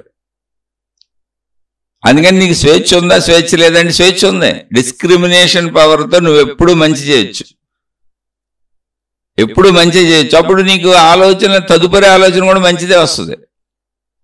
నీకు ప్రకృతి ఇచ్చే ఆలోచనలు కూడా మంచిగా వస్తాయి. ఎందుకని అసలు భావం పుట్టుక అనేది ఎక్కడ తయారైంది, ఆలోచన పుట్టాలి అనేది ఎక్కడ తయారైంది మనకు తెలియదు. అది శరీర నిర్మాణంలో ఉంది. అంటే భావోత్పత్తి, ఆలోచనోత్పత్తి ఎక్కడ ఉంది, శరీర నిర్మాణంలో ఉంది. అయితే ఎటువంటి ఆలోచనలు రావాలి, ఎటువంటి భావాలు రావాలి ఎవరి దగ్గర ఉంది, మన దగ్గర ఉంది. మనం లోపలేసుకున్న వాటిలోంచే భావాలు వస్తాయి, మనం లోపలేసుకొని గ్రహించిన వాటిలోంచే ఆలోచనలు వస్తాయి. ఎటువంటి ఆలోచనలు ఎటువంటి భావాలు రావాలనేది మన స్వేచ్ఛ, మనం లోపలేసుకునేది. అసలు భావోత్పత్తి ఆలోచనోత్పత్తి అది కలగటం అనేది ప్రకృతి సమకూర్చింది మన శరీరంలో. ఇలా సమకూర్చిన ప్రకృతి మొత్తం సమస్తాన్ని ధర్మ ప్రాతిపదిక మీద నడుపుద్ది. ఎందుకని ప్రకృతిలో భిన్నత్వం లేదు, ఏకత్వం లేదు. నువ్వు భిన్నత్వంగా భావించుకుంటున్నావు, నేను వేరు, వాళ్ళు వేరు, ఇది వేరు, అది వేరు అని. కానీ ఆత్మజ్ఞానం చదివేది, ఆధ్యాత్మిక చదివేది, అసలు చదివేది ఏంటంటే సమస్త ప్రకృతి ఏకత్వమే. అన్నిటికీ పంచభూతాలే ఆధారం, అన్నింటిలో పంచభూతాలే ఉన్నాయి, అన్ని పంచభూతాల్లోనే ఉన్నాయి. పంచభూతాలన్నీ అనంతాత్మశక్తిలోనే ఉన్నాయి. పంచభూతాలకు ఆధారం అనంతాత్మశక్తి, అన్ని కలిసే ఉన్నాయి. ఆ తెర మీదే బొమ్మలన్నీ ఉన్నాయి సినిమా హాల్లో. ఆ తెర లేకపోతే సినిమా ఉండదు. ఆ సినిమా మొత్తం తెరల్లో ఆడుతుంది, తెరలో కలిసిపోయి ఆడుతుంది. తెర సినిమా వేరువేరుగా లేదు. తెరను చూడాలంటే సినిమాని చూడకూడదు, సినిమా ఆపేయాలి. అలాగే ఈ ఏకత్వ స్థితి అర్థం అవ్వాలి అంటే నా నేను కాసేపు తొలగించాలి, సృష్టిని తొలగించాలి, ఆధారమైన శక్తిని, తెరను చూడాలి. అలా నేను చూడలేకపోతున్నాను నేను మనిషిగా. అసలు ఇప్పుడు మనం మాట్లాడుకునే టాపిక్ కూడా అది కాదు. అందుకని మనం ఎంత జాగ్రత్తగా ఎదుట వాళ్ళని ట్రాప్ చేస్తామో, ఇప్పుడు మన లోపల భావోత్పత్తికి సంబంధించి ఉత్పత్తి జరిగేలా, ఆలోచనలు వచ్చేలా పెట్టినటువంటి శక్తి ఒకటి ఉందిగా, మన శక్తే గల భావోత్పత్తిగా పనిచేసేది, మనలో ఉన్న శక్తే గల ఆలోచన శక్తిగా పనిచేసేది. మొత్తంగా ఎన్ని రకాలుగా, అది మంచి అయినా చెడైనా, అసలు శరీర ప్రతి కదలికకి, అంతరంగ ప్రతి కదలికకి, మొత్తం శరీరము అంతరంగం పనిచేయడానికి మనలో ఉన్న శక్తే కది, శక్తి కదలికలేగా ఇవన్నీ.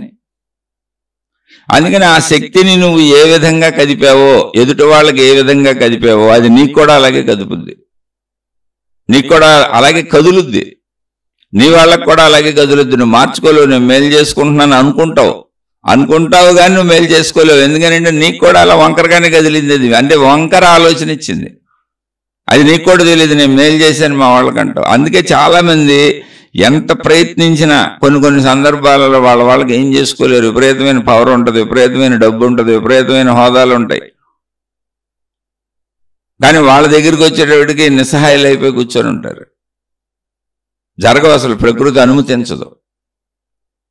అది కనపడిపోతూ ఉంటుంది నేచర్లో, మీరు ఎత్తుక్కోండి మీ చుట్టూ. అదే కార్యం ఎవరికో మనం వాళ్ళు ఎవరో అడిగి చేయాలన్నప్పుడు ఈజీగా అయిపోతుంటాయి. మళ్ళీ మనమే సహకరిస్తాం దానికి. ఇప్పుడు ఎవరో అడుగుతారు, ఏమంటే కొంచెం ఆ పని చేసి పెట్టండి అని, ఎవరో తెలిసిన వాళ్ళు. వాళ్ళకి ప్రయత్నిస్తే ఊరికనే అయిపోద్ది. ప్రయత్నించింది నేనే, ఊరికనే అయిపోద్ది. వాళ్ళకి ఆ కార్యం సాగిపోయింది ప్రకృతిలో కూడా. అదే కార్యం, సేమ్ కార్యం నేను నాకో నా వాళ్ళకో చేసుకుందాం అనుకుంటా. అదే కార్యం, ఏం భిన్నత్వం ఉండదు, కానీ జరగదు. అది ఎంత ప్రయత్నించినా జరగదు. మీరు చూసుకోండి. ఇప్పుడు అపర కుబేరులు ఉన్నారు, అపర కోటేశ్వరులు ఉన్నారు. ఎంత డబ్బైనా ఖర్చు పెట్టగలరు, ఏమైనా చేయగలరు, కానీ చిన్న జ్వరాన్ని తగ్గించుకోలేరు. వాళ్ళు హాస్పిటల్లో పడి అలా రోగగ్రస్తులు అయిపోయి ఉంటారు. టాప్ మోస్ట్ స్టార్ హాస్పిటల్స్లో ఉంటారు. చాలా చిన్న వాళ్ళు, లేని వాళ్ళు, వాళ్ళకే వస్తాయి జ్వరాలు.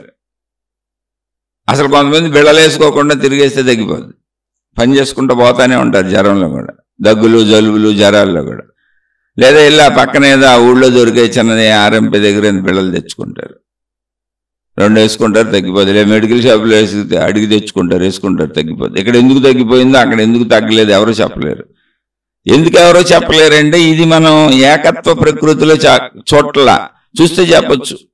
ఏం చెబుతాం, కర్మ సిద్ధాంతం తెలుస్తుంది అంతే, అంతకంటే ఏముండదు. ఆడి కర్మాడు కాల్చుకున్నాడే, ఆమె కర్మ కాల్చుకుందని తెలుస్తుంది, అంతకంటే మనకేముంది. మళ్ళీ కర్మ కాల్చుకోవడంలో కుబేరులు లేనివాళ్ళు కాదు, లేనివాళ్ళు కూడా తప్పులు చేసినా కర్మలు కాల్చుకుంటానే ఉంటారు. ఇక్కడ తప్పు ఒప్పు, నీకు ఇవ్వబడినటువంటి మొత్తం శరీరం కదలడానికి అవసరమైన శక్తి, బుద్ధి మనసు లోపల అంతరంగం కదలడానికి అవసరమైన శక్తి, మొత్తంగా శక్తిమయం మన శరీరం. ఆ శక్తి లేకపోతే ఇది శవం. ఆ శక్తి వినియోగంలో నీకు కొంత స్వేచ్ఛ ఉంది. ఆలోచన నువ్వు పుట్టించుకుంది కాదు, బుద్ధి నువ్వు పుట్టించుకుంది కాదు, భావాలు నువ్వు పుట్టించుకునేవి కావు. భావోత్పత్తి ఆలోచనోత్పత్తి జరిగితేనే నిన్ను నువ్వు గుర్తించి శరీరంతో ఇక్కడ 100 ఏళ్ళు జీవించగలుగుతావు. ఇవన్నీ మళ్ళీ నీకు గుర్తుండాలి, తిరిగి ఆలోచనలుగా పుట్టాలి, భావాలుగా పుట్టాలని భావస్పందనలతో భావోద్వేగాలతో శరీరం తయారు చేసి ప్రకృతి నిర్మించింది. మళ్ళీ అది ప్రకృతే నడుపుతుంది, ప్రకృతిలోనే ఉంచుకుంది. మళ్ళీ దాన్ని బతికించి అన్ని దానికి అందిస్తుంది ప్రకృతే, దానికి కావాల్సినన్ని ఏర్పాటు చేసింది. ఎటువంటి భావాలు పుట్టాలి అంటే అదే యద్భావం తద్భవతి. ఎటువంటి భావాలు పుట్టాలి, ఎటువంటి ఆలోచనలు పుట్టాలంటే నేను గ్రహించి కావాలని తీసుకొని లోపలేసుకున్నాయన్నీ నాకు తిరిగి ఆలోచనలుగా వస్తాయి. యద్భావం, ఏ భావాలను లోపలేసుకున్నానో తద్భవతి, అవే భావాలు తిరిగి వస్తాయి. అదే సిద్ధిస్తుంది నాకు. దానికి తగ్గట్టుగా బుద్ధి కర్మానుసరిణే. దానికి తగ్గట్టుగా ఇప్పుడు ఇది చేయొచ్చు చేయకూడదని చెప్పినా కూడా నన్ను అడ్డే తీసుకుపోతా ఉంటుంది. నా లోపల చెప్పుద్ది చేయకూడదు, వద్దు, తప్పని, కానీ నేను అడ్డే వెళ్ళిపోతా ఉంటుంది. అదే బుద్ధి కర్మానుసరిణే అంటే. కర్మలు బుద్ధిని అనుసరించాలి. సహజంగా వివేకం అంటే ఏంటో తెలుసా? మనిషి చేయవలసింది మనం చేసే పనులు, చేయాలనుకుంటున్న పనులు, మాట్లాడాలనుకుంటున్న మాటలు, మన క్రియలు, మన కదలికలు, మన పనులు, కర్మలు అన్నీ కూడా బుద్ధిని అనుసరించి సాగాలి. బుద్ధి కర్మానుసరణే కాదు, కర్మ బుద్ధానుసరణే. బుద్ధిని అనుసరించి కర్మ సాగాలి. బుద్ధి ఏం చెబుతుంది? విచక్షణ జ్ఞానం. ఇది తప్పు, ఇది ఒప్పు, చేయొచ్చు, చేయకూడదని చెబుతుంది. దాన్ని బట్టి సాగాలి. అంటే కర్మ బుద్ధిని అనుసరించాలి. కానీ ఇక్కడ మనకేం సాగుతుంది? బుద్ధి కర్మానుసరణే. బుద్ధి కర్మను అనుసరించి సాగుతుంది. అంటే కర్మను అనుసరించి సాగటం అంటే ఏంటి? కర్మ పనులు చేసేది మనమేగా, అది బుద్ధి చెప్పినయే చేస్తాంగా. లోపల పుట్టిన ఆలోచనలు, భావాలుగా మనం చేసే కర్మలు మరి బుద్ధి కర్మానుసరణే అంటే కాదు. ఎటువంటి ఫలితములు వచ్చి అంటే ఏంటి? తిరిగి మనకు మళ్ళీ ఫలితాలు వస్తాయిగా, సుఖ దుఃఖాలుగా.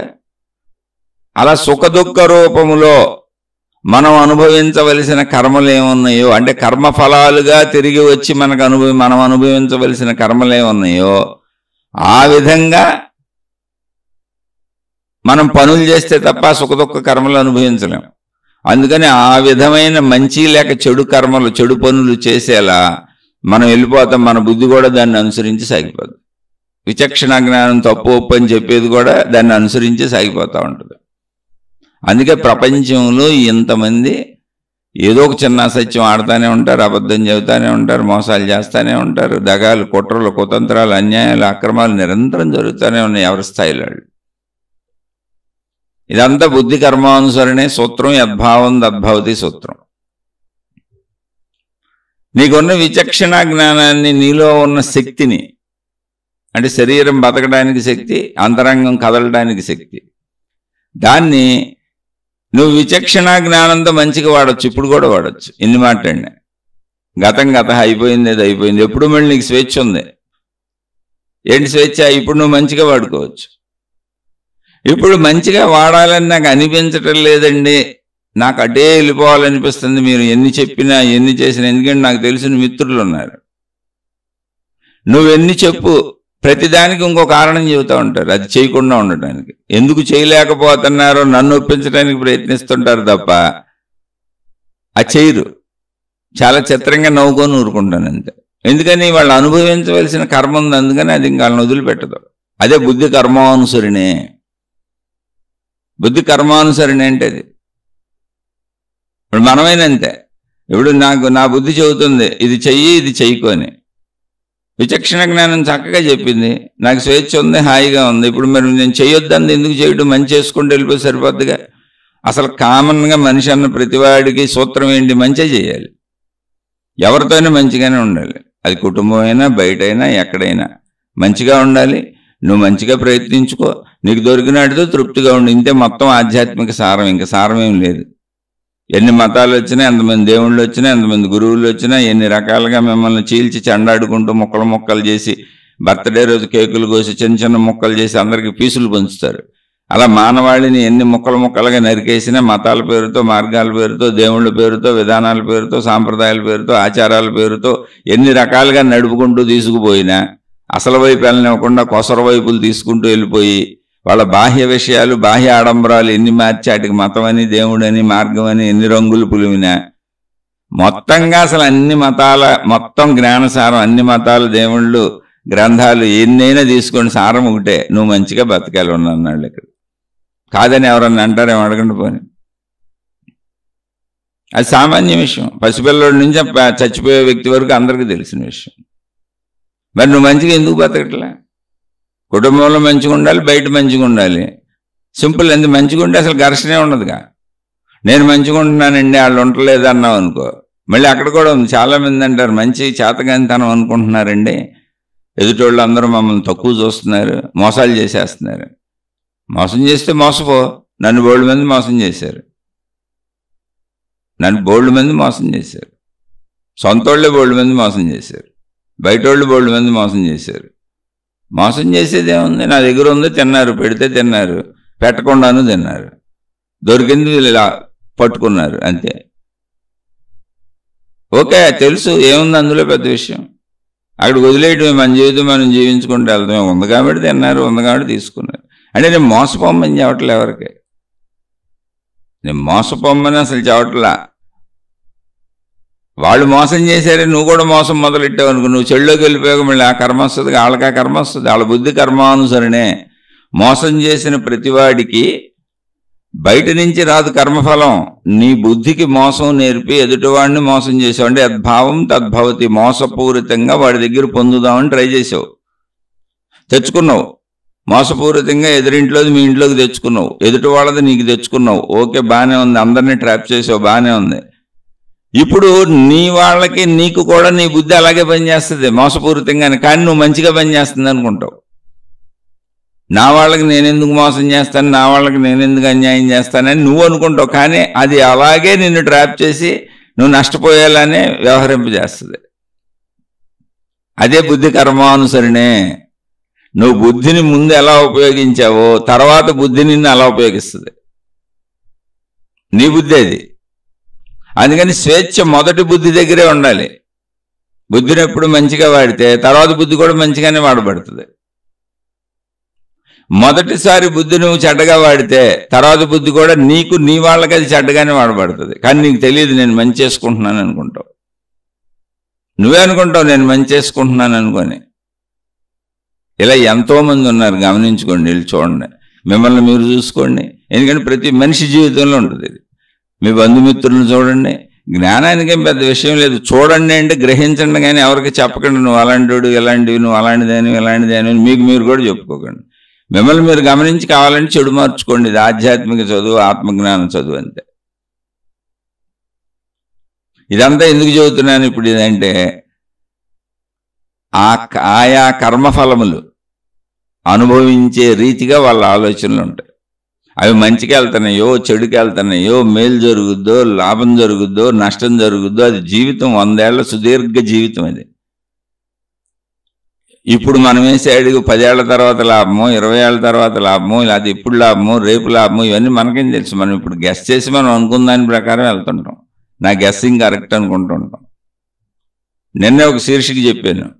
ఆ శీర్షికలో ఉదాహరణగా చెప్పాను, ఒక తండ్రి తన కూతురికి ఇష్టమైనటువంటి గ్రూపులో జాయిన్ అయింది, ఇంజనీరింగ్లో. ఆయన ఎంతో బలవంత పెట్టి నువ్వు ఆ గ్రూప్ మార్చుకో, ఇంకో గ్రూపులో చేరమని గొడవ చేస్తున్నాడు ఆయన. ఆ కూతురు ఆత్మహత్య చేసి చచ్చిపోయింది. అంటే ఇంత చిన్నగా కాదు, చాలా రోజులు గొడవలు జరిగినాక.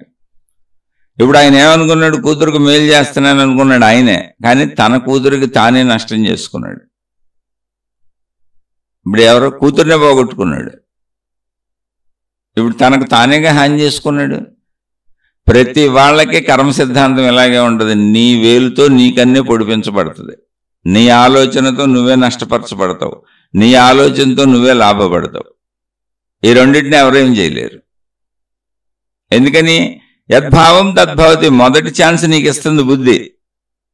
ఆ బుద్ధి అనేది ఏంటి? మనలో ఉన్న ఆత్మశక్తి, అనంత ఆత్మశక్తి, విశ్వమంతా ఉన్న ఆత్మశక్తి, అదే ప్రకృతి శక్తి. వేరు భావంలో ఉన్నాం కాబట్టి వేరు వేరు అనుకుంటున్నాం, కానే కాదు. ఆధ్యాత్మిక చదువు మొత్తం చదివితే అది ఏకమని తెలుస్తుంది. ఏకతెర మీదే అనేక బొమ్మలు ఆడుతున్నాయి సినిమా రూపంలో. అది ఏకతెరే,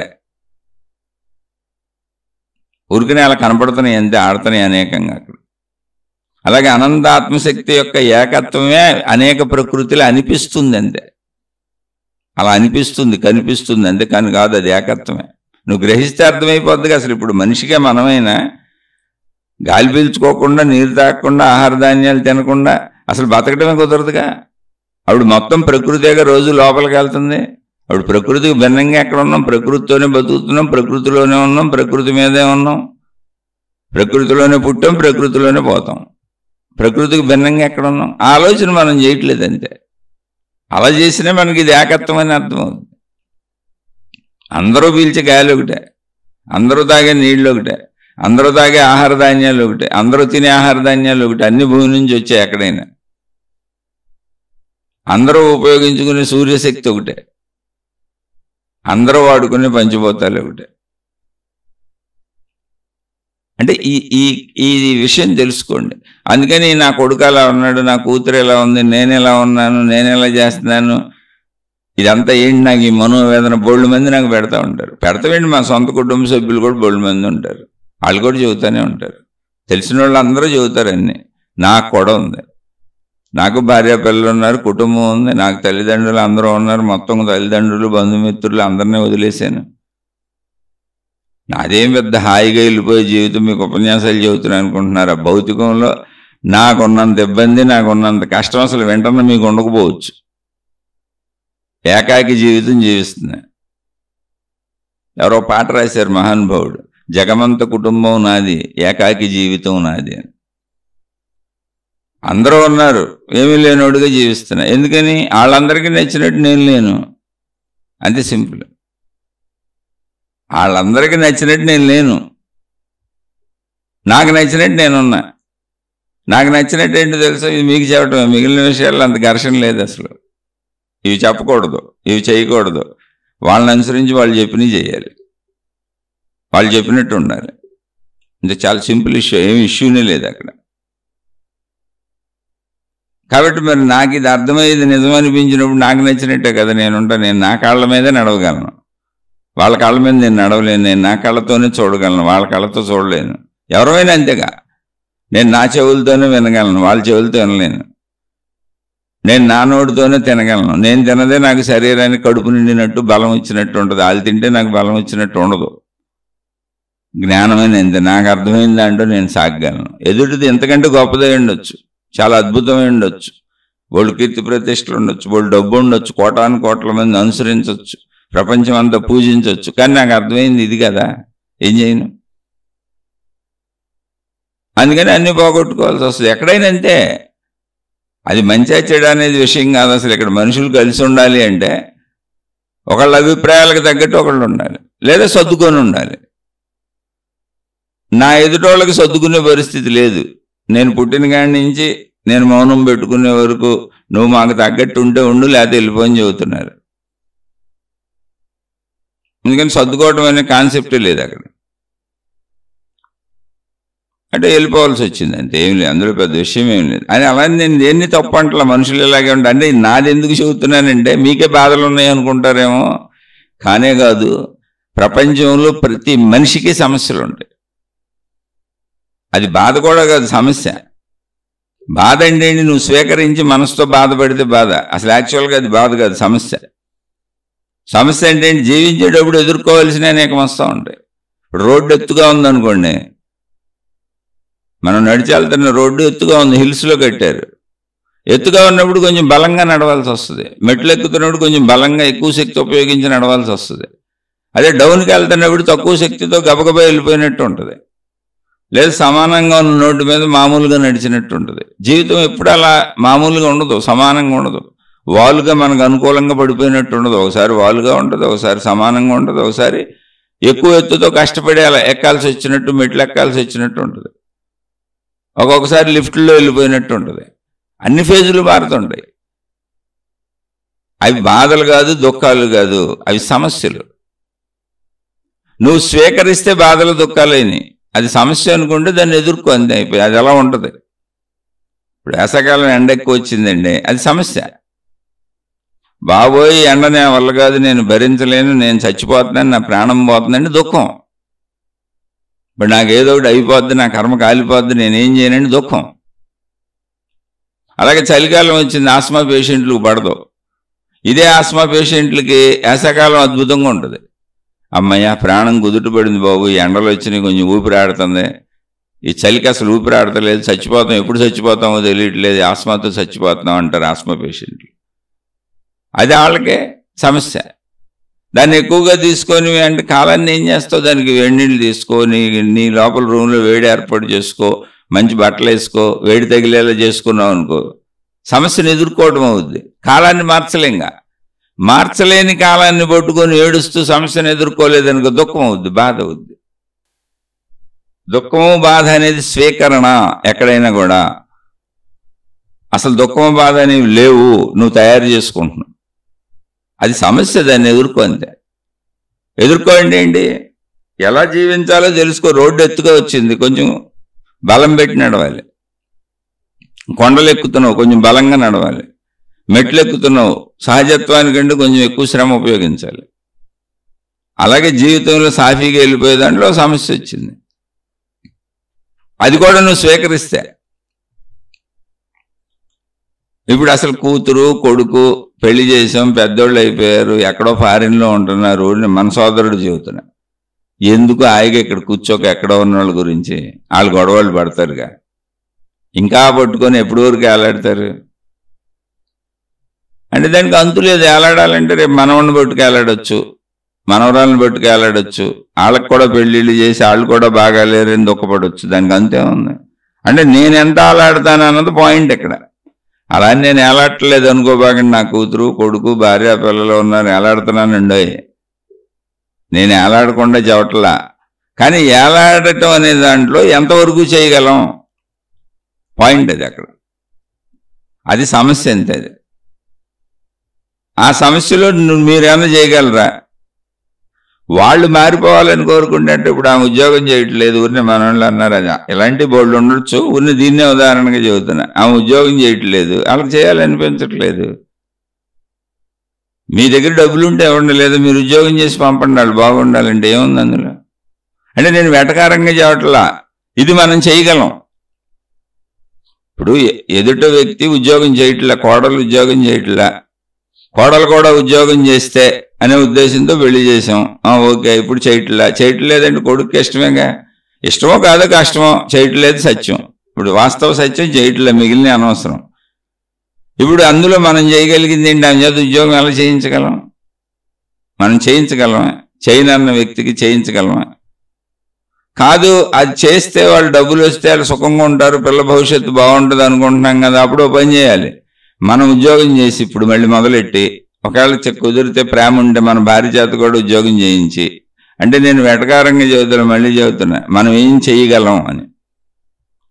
మనం డబ్బులు దాచి సంపాదించి ఆ డబ్బులు మనం మనవడికో కూతురుకో కొడుక్కో మనం ఎవరికి డబ్బులు సమకూరి వాళ్ళ జీవితాలు బాగుండాలని ఆరాట పడిపోతున్నామో వాళ్ళకి ఇవ్వచ్చు, లేదా దాచి తర్వాత ఇవ్వచ్చు. ఇప్పుడు తినేస్తారనుకుంటే తర్వాత ఇవ్వచ్చు, లేదా ఇప్పుడే తినాలనుకుంటే ఇప్పుడే ఇవ్వచ్చు. అది మన చేతిలో ఉంది. మన చేతిలో ఉన్న సమస్యకి సొల్యూషన్ ఇది. సమస్యకి సొల్యూషన్ ఏంటంటే నేను ఇది ప్రయత్నించి ఇవ్వటం, ఎందుకని నేను కదా చేయగలను. ఇప్పుడు ఆ ఎదుటి వ్యక్తి చేయొద్దు అనుకున్నప్పుడు, మానేసినప్పుడు, ఆ కోడలు చేయనప్పుడు ఎలా చేయించగలం? ఆ కొడుకుతో ఎలా చేయించగలం? కొన్ని వాళ్ళకి ఇష్టం లేదు, వాళ్ళు వద్దు అనుకుంటున్నారు, వాళ్ళు అలా జీవిస్తున్నారు, మనం ఎలా చేయించగలం? నీ భవిష్యత్తు పోద్ది, నీది అది పోద్ది, నీది ఇది పోద్ది, కాళ్ళు పట్టుకున్నాం, చేతులు పట్టుకున్నాం, బెదిరించాం, బామాలే అంటే అన్నీ ఆలం చేయమని చెబుతున్నారు. ఇంతకు మీరు వాళ్ళ మనసు ఎలా నడుస్తుంది? బుద్ధి కర్మానుసారనే యద్భావం తద్భవతి. ఆ రెండిట్లో ఉంటుంది వాళ్ళ మనసు, వాళ్ళ ఆలోచనలు, వాళ్ళ జీవితం, వాళ్ళు చేసే పనులు. యద్భావం తద్భవతి బుద్ధి కర్మానుసరనే సూత్రంలో నడుస్తూ ఉంటాయి. వాళ్ళు అనుకున్నవి వాళ్ళు చేస్తారు, వాళ్ళు ఏం భావించుకున్నారో అవే చేస్తారు. వాళ్ళు నమ్మారు కొన్నిటిని, ఆ నమ్మకాల్లో వెళ్తారు. మనం ఎన్ని చెప్పినా వాళ్ళు అవే చేయగలరు. కానీ మనం వాళ్ళు చేయలేనివన్నీ చేయొచ్చు అనుకొని, చేయగలరు అనుకొని, వాళ్ళు చేయకూడదు అనుకుంటున్నవన్నీ చేయమని చెబుతున్నాం. మనం ఎలా కుదురుద్ది అంటున్నా? మనం చేయొచ్చు. నేను అదే చెప్పేది, ఆధ్యాత్మికత వ్యక్తిగతము. భౌతికంలో మనుషులందరికీ ఇదే సమస్య అండి. ప్రపంచంలో అందరికీ ఎదుటోడు మారలేదంటారు. అది మా ఆయన మారలేదు, మా ఆవిడ మారలేదు, మా అబ్బాయి మారలేదు, నా దిగులేదు, మా పిల్లలు అయిపోయి అందరికీ దిగుళ్ళే పక్క వాళ్ళ గురించే. చాలా చిత్రం ఇది. ప్రపంచం అంతా ఎంత చిత్రమో.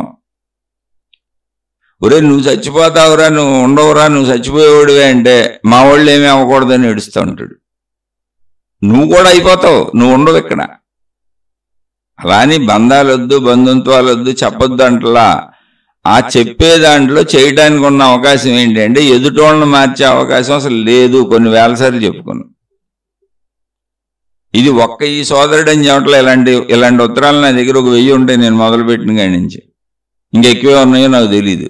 కుటుంబ సమస్యలు, పర్సనల్ చెప్పినవి నేను చెప్పను అసలు. ఎందుకు చెప్పనండి, అవి నాకు కూడా ఉన్నాయిగా, చెప్పేం చేయను. నేను జీవించుకుంటున్నాగా, నాకు బోల్డ్ ఉన్నాయి. అసలు నేను మొత్తం అందరినీ వదిలిపెట్టేశాను, నన్ను అందరూ వదిలిపెట్టేశారని చెప్పాక వాళ్ళకి తగ్గట్టు లేనని. అసలు అందుకని నా దగ్గర డబ్బు లేదు ఇప్పుడు, అతి పేదవాడిని నేను. నా దగ్గర మనుషులు లేరు, నా పనులు నేనే చేసుకోవాలి. మరి నేను మౌనం పెట్టుకునేవరకు ఎలా బతికానో తెలుసా? పిల్ల జమీందారులో బతికాను. అలా సాగింది. పరిస్థితులు ఉంటాయి అంతే. అది దుఃఖం కాదు, అది సమస్య. అది జీవితంలో ఎత్తు రోడ్డు వచ్చింది, మెట్లు ఎక్కాల్సి వచ్చింది, పర్వతం ఎక్కాల్సి వచ్చింది. శ్రమగా ఉంటుంది, ఎటగొడు తిప్పలు పడి ఎక్కాలి అంతే. పర్వతాన్ని చెక్కేమని ఎవరిని అడుగుతావు? దాన్ని సాఫీ రోడ్డు చేసేమని ఎవరిని అడుగుతావు? నీకోసం ఎవరు చేస్తారు? అలా వస్తుంది అంతే.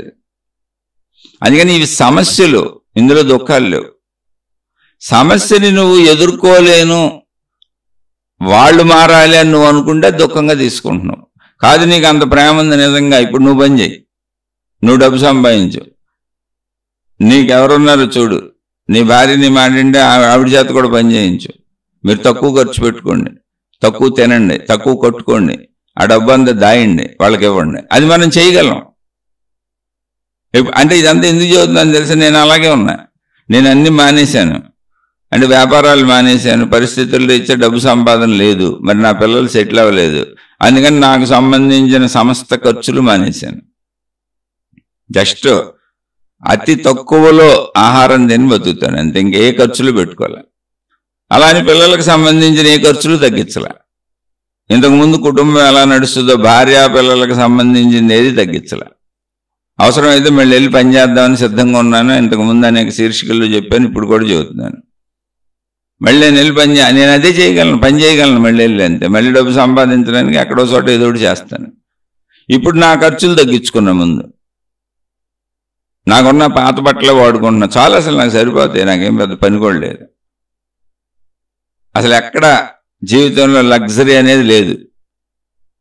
చూస్తున్న వాళ్ళకి కనపడవచ్చు, ఎందుకంటే నా భార్య పిల్లల కోసం ఉంచినవి అట్టగా ఉన్నాయి, వాళ్ళకి తగ్గించలా. ఎందుకని నేను సంపాదన ఆపేసి వాళ్ళకి తగ్గించడం నా ధర్మం తగ్గించటం కదే, నా బాధ్యత తగ్గించటంగా. వాళ్ళు కొంతకాలంలో సెటిల్ అయిపోతారు పిల్లలు.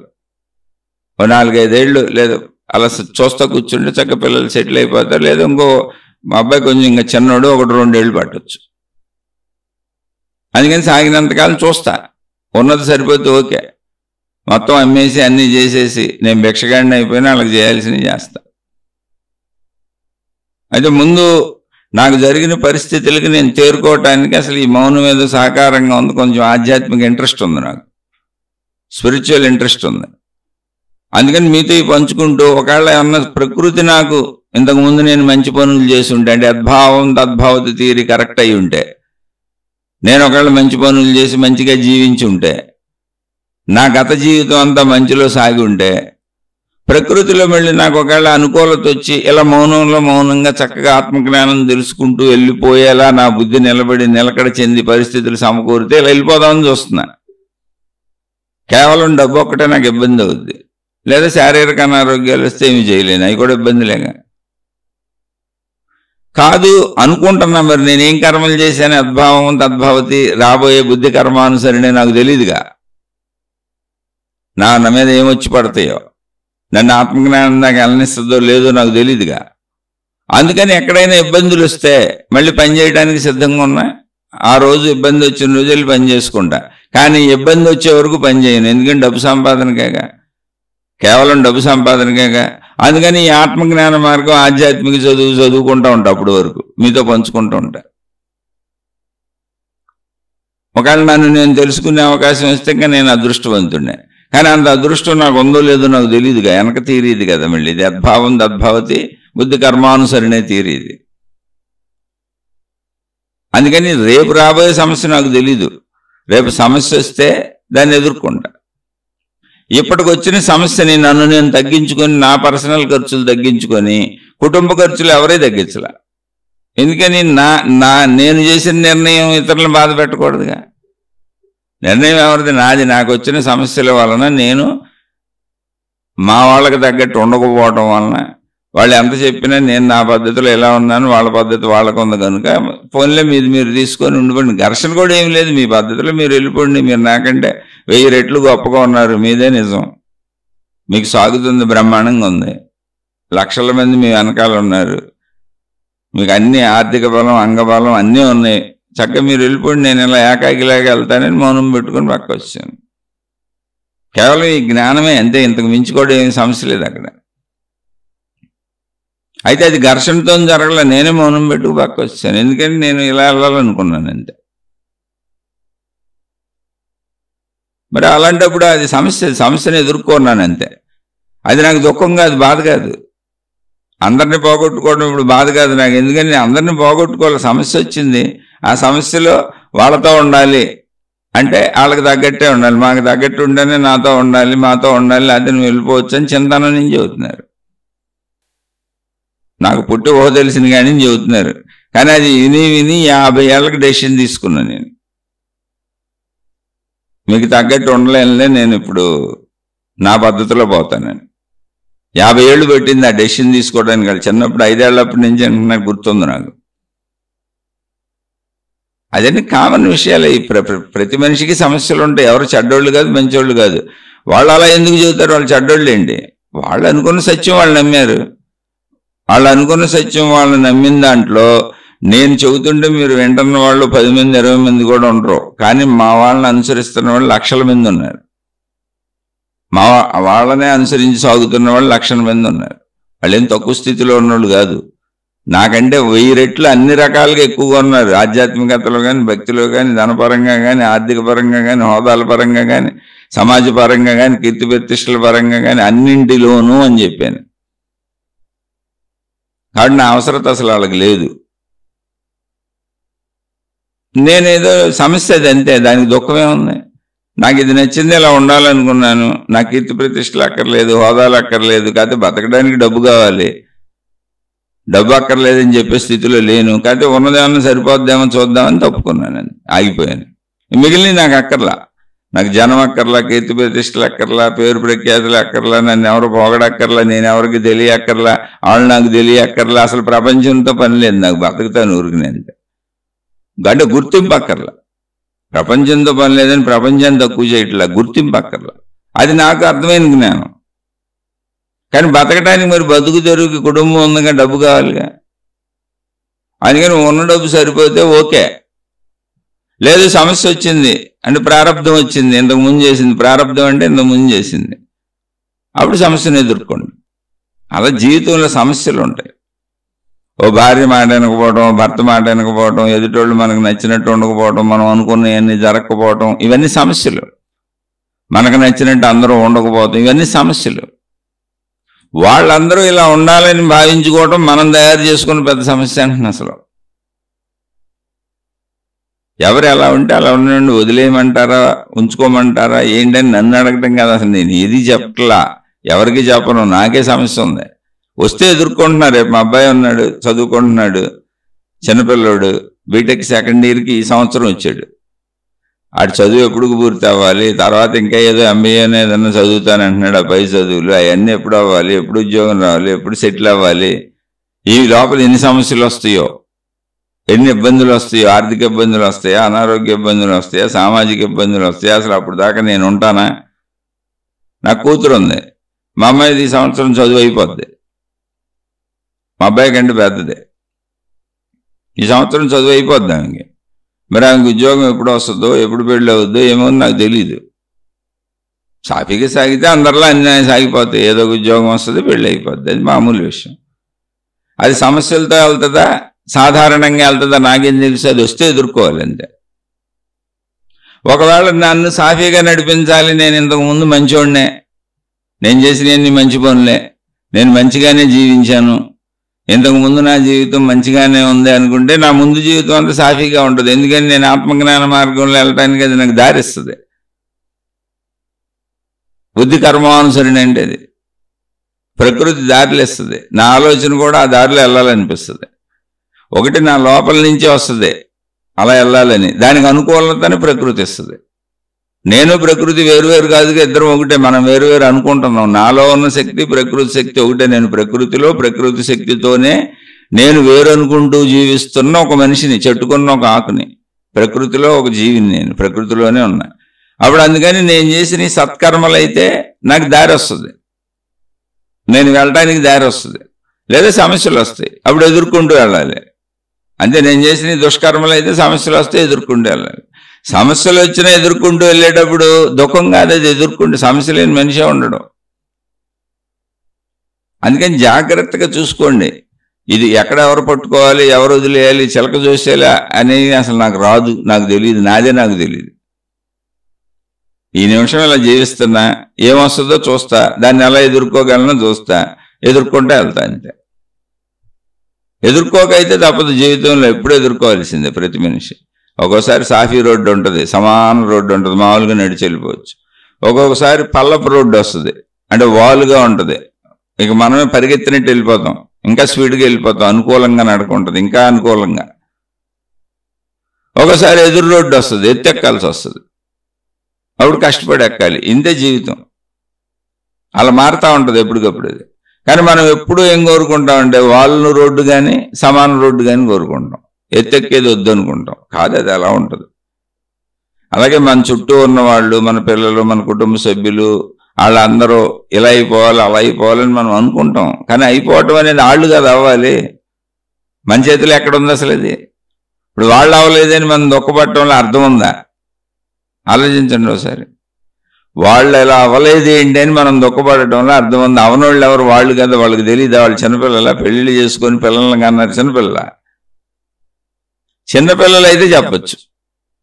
నిజంగా చిన్నపిల్లలు మన మీద ఆధారపడి ఉండి, మనతోనే ఉండి, మనం పెడితేనే తిని, మనం ఇస్తేనే కట్టుకొని, మనం చెప్పినట్టే ప్రతిదీ అడిగి చేస్తే తప్పకుండా మనం వాళ్ళకి బాధ్యతాయుతంగా చేయాలిగా. అప్పుడు బాధ కూడా పడాలి. పెళ్లిళ్ళు చేసేసి పిల్లలు కనేసి వాళ్ళు ఎక్కడో ఇతర దేశాల్లోనే బతకగలుగుతున్నారు వెళ్ళిపోయి. దేశం కాని దేశంలో, భాష కాని భాషలో, మనుషులు లేని చోట తల్లిదండ్రుల్ని, బంధుమిత్రుల్ని అందరినీ వదిలేసి బతకగలుగుతున్నారండి. ఎంత నైపుణ్యం ఉంది వాళ్ళ దగ్గర. అంత నైపుణ్యం ఉన్న వాళ్ళకి ఇంకా మనం చెప్పేది ఏంటి? ఏదో విషయపరంగా ఉన్న అనిపించవచ్చు అంతే. వాళ్ళకి ఆలోచనలు ఉన్నాయి, వాళ్ళు బతుకుతారు, వాళ్ళు పెద్దోళ్ళు అయిపోయారు, వాళ్ళ ఇష్టం వాళ్ళదే. కాదు నేను ఇంకా అదే పట్టుకుంటాను అంటే ఇంక చెప్పగలిగింది చేయగలిగింది ఏం లేదు. ఎందుకంటే మన జీవితం ఎలా ఉండాలో కూడా మన పూర్వపు మహాత్ములు చెప్పారు. ఏంటంటే నీ కుమారుడికి అంటే నీ బిడ్డకి బిడ్డ కలగానే వదిలేయమన్నారు, స్త్రీలైనా పురుషులైనా. ఇంకా అంతకంటే తెలుసుకోవాల్సింది ఏమీ లేదని అర్థం. ఇప్పుడు మనకు పిల్లలు పుట్టారండి, ఆ పిల్లల్ని పెంచుకుంటూ వెళ్ళాం. చిన్నపిల్లలు కదా, పెంచాలి కదా మరి. కాబట్టి వాళ్ళకి అన్నీ మనమే సమకూర్చాం, డబ్బులన్నీ సంపాదించాం, ఆహార పదార్థాలు ఇచ్చాం, బట్టలు ఇచ్చాం, వస్తువులు ఇచ్చాం, చదివి ఇచ్చాం, అన్నీ చేసాం. అది మన బాధ్యత కూడా. ఇప్పుడు వాళ్ళు చదువుకుంటూ వెళ్ళిపోయారు, పెరిగి పెద్దోళ్ళు అయిపోయారు, చక్కగా చదువుకున్నారు, ఏదో వృత్తి వ్యాపార ఉద్యోగాలు, సొంత సంపాదనకు వచ్చారు, వయసు పెరిగింది, పెళ్లి చేస్తాం. పెళ్లి ఎప్పుడు చేస్తాం? వయసు వస్తేనే చేస్తాం. ఇప్పుడు భార్యాభర్తలు కాపురం చేసుకుంటాం కూడా తెలిసిపోయింది వాళ్ళకి. ఎంత తెలిసిపోయింది అంటే వాళ్ళు ఒక బిడ్డను కూడా కనేశారు. ఇప్పుడు ఆ బిడ్డను వాళ్ళు పెంచుకుంటున్నారు. అంటే ఇంకా ఇంతకంటే ప్రపంచంలో తెలుసుకోవడానికి ఏం లేదు. బిడ్డను కనేసి బిడ్డను పెంచుకోవటమే ఇక ఆఖరు ఒక మనిషికి తెలుసుకోవటం. తర్వాత వాళ్ళ జీవితం వాళ్ళు జీవించుకుంటూ వెళ్ళిపోతారు. ఇంకా తర్వాత నలుగురు బిడ్డలను కంటారా, ఐదుగురిని కంటారా, ఒకరితో సరిపెట్టుకుంటారా, అది వాళ్ళకి సంబంధించిన జీవితం. కానీ అంతే తెలిసేది. ఒక జోడీని తెచ్చి జోడీ కట్టించి వదిలేయటమే మనం చేయాల్సిన పని. శాస్త్రాలు అవే చెప్పినాయి, మహాత్ములు అవే చెప్పారు. అంటే అవి ఆథరైజ్డ్ అంటలా నేను అవి ఎందుకు చెప్పారో రీజన్ చెబుతున్నా. ఒక బిడ్డ, ఒక స్త్రీ కానీ ఒక పురుషుడు కానీ పరపురుషుడితో పరస్త్రీతో వివాహ బంధం పేరుతో కలిసి సంబంధం లేని వాళ్ళతో కలిసిమెలిసి బతికి శారీరక సుఖాన్ని పొంది ఇద్దరూ బతుకుతూ ఒక బిడ్డను కనగలగటాన్ని మించినటువంటిది ఇంకా మనిషి చేయగలిగిన సృష్టిలో ఏమి లేదు. అంతే ఇంకా వాళ్ళ బిడ్డలను అలా కంటూ అలా గడుపుకుంటూ వాళ్ళ జీవితం వాళ్ళు బతుకుతారు. బతకనే వాళ్ళు కష్టమో నష్టమో లాభమో ఏదో వాళ్ళే పడాలి. నువ్వు పడాలా నేను పడాలా.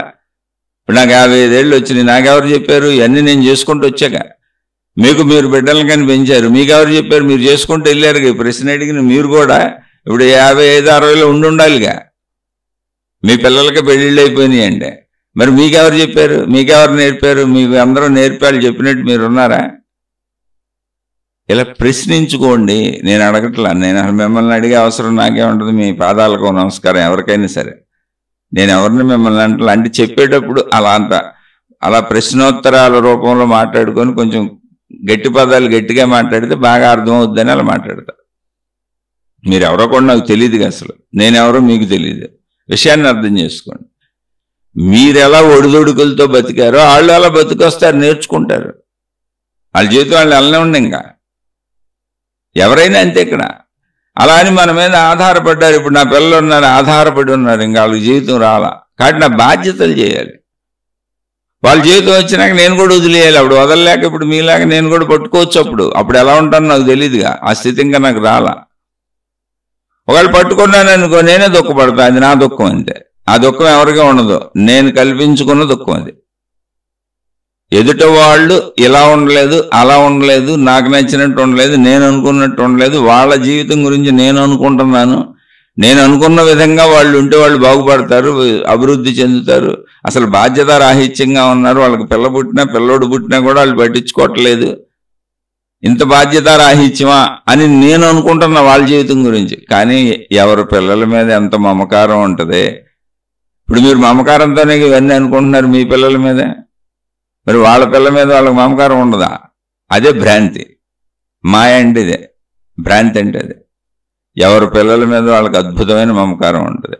ఎవరి భార్యాభర్తల మధ్య వాళ్ళకి అద్భుతమైన అనురాగం ఉంటుంది. వాళ్ళు యవ్వనంలో ఉన్నారు. ఆ యవ్వనంలో ఉన్న వాళ్ళకి డబ్బు ప్రధానం కాదు, యవ్వన సుఖాన్ని అనుభవించడం ప్రధానం. అది అసలు తెలియాలి మనకి. వాళ్ళు యవ్వనంలో ఉన్నారు, డబ్బు అవసరమే. కానీ వాళ్ళకి ప్రాధాన్యమైన విషయం ఏంటో తెలుసా? శారీరక యవ్వన సుఖభోగాలు. వాళ్ళ జీవితాన్ని వాళ్ళు నిర్ణయించుకుంటారు. వాళ్ళకి ఒక ప్రాధాన్యత ఉంటుంది. ఇప్పుడు వయసు పెరిగిపోయిన వాళ్ళకి డబ్బు ప్రధానంగా కనపడుతుంది. ఎందుకంటే యవ్వన సుఖభోగాలు అనుభవించి వచ్చేసాం. ఇప్పుడు ఆ యవ్వన సుఖభోగాల మీద ఉన్న ఏదో చెట్ట చివరిలో ఏదో తెగిపోయే దారం కొసలాగా ఉంటాయి భార్యాభర్తల బంధాలు ఇవన్నీ. ఇప్పుడు వాళ్ళకి అలా ఉండే ఉర్రూతులు ఊగిపోతూ ఉంటాయి. ఇప్పుడే యవ్వనాన్ని అనుభవిస్తున్నారు, ఆస్వాదిస్తున్నారు. వాళ్ళు ఈ ఆస్వాదిస్తున్న వాళ్ళు ఇప్పుడు కూలీలాగా బతికేమంటే బతకలేరు. మొత్తం కూలీ పని చేసి డబ్బు సంపాదించేసి అటు తిరిగి ఇటు తిరిగి ఇలా వచ్చేసి నువ్వు డబ్బు పోగేసుకోమని మన ఆలోచన. అంటే ఒక 55-60 ఏళ్ల ఆలోచన ప్రకారం యవ్వనవంతుడు ఉండడు. యవ్వనవంతుడికి తన భార్యను సుఖపెట్టాలని, యవ్వనంలో ఉన్నాక ఆమె సుఖపడాలని, భర్తను సుఖపెట్టాలని, వాళ్ళిద్దరూ వాళ్ళకి నచ్చినట్టు సుఖపడాలని ఏదో ఒకటి సంథింగ్. నేను నాకు తెలియదు విషయం చెబుతున్నా. కానీ సుఖప్రధాన జీవితం ఉంటుంది యవ్వనంలో.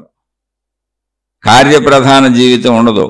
తప్పనిసరిగా డబ్బు ఎందుకు సంపాదిస్తారు అంటే డబ్బు ఉంటేనే ఆ సుఖాలు దొరుకుతాయి కాబట్టి.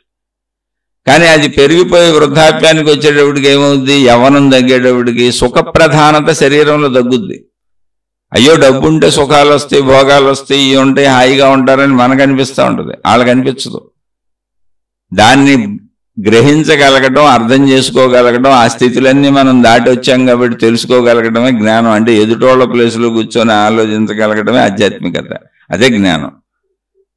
ఇప్పుడు ఎన్ని మాట్లాడినా ఎన్ని చెప్పుకున్నా ఇదే ప్రాబ్లం. మనుషులు ఎందుకు మారటం లేదంటే జ్ఞానం వేరు అనుకుంటున్నారు, ఆధ్యాత్మికత వేరు అనుకుంటున్నారు, దేవుడు వేరు అనుకుంటున్నారు, భక్తి వేరు అనుకుంటున్నారు, మతం వేరు అనుకుంటున్నారు, గురువు వేరు అనుకుంటున్నారు, జీవితం వేరు అనుకుంటున్నారు.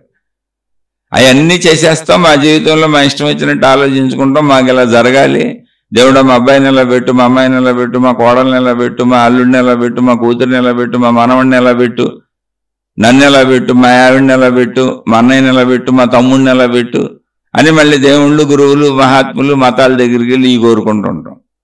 అసలు అది కానే కాదు. నీ కోరికలు తీర్చేవాడు ఎవడో లేడు ఇక్కడ. ఊరికిన జ్ఞానానికి ఏర్పరచబడినటువంటి మతములు, మార్గములు అవి నిజాలు కూడా కాదు, మనుషులు ఏర్పాటు చేశారు.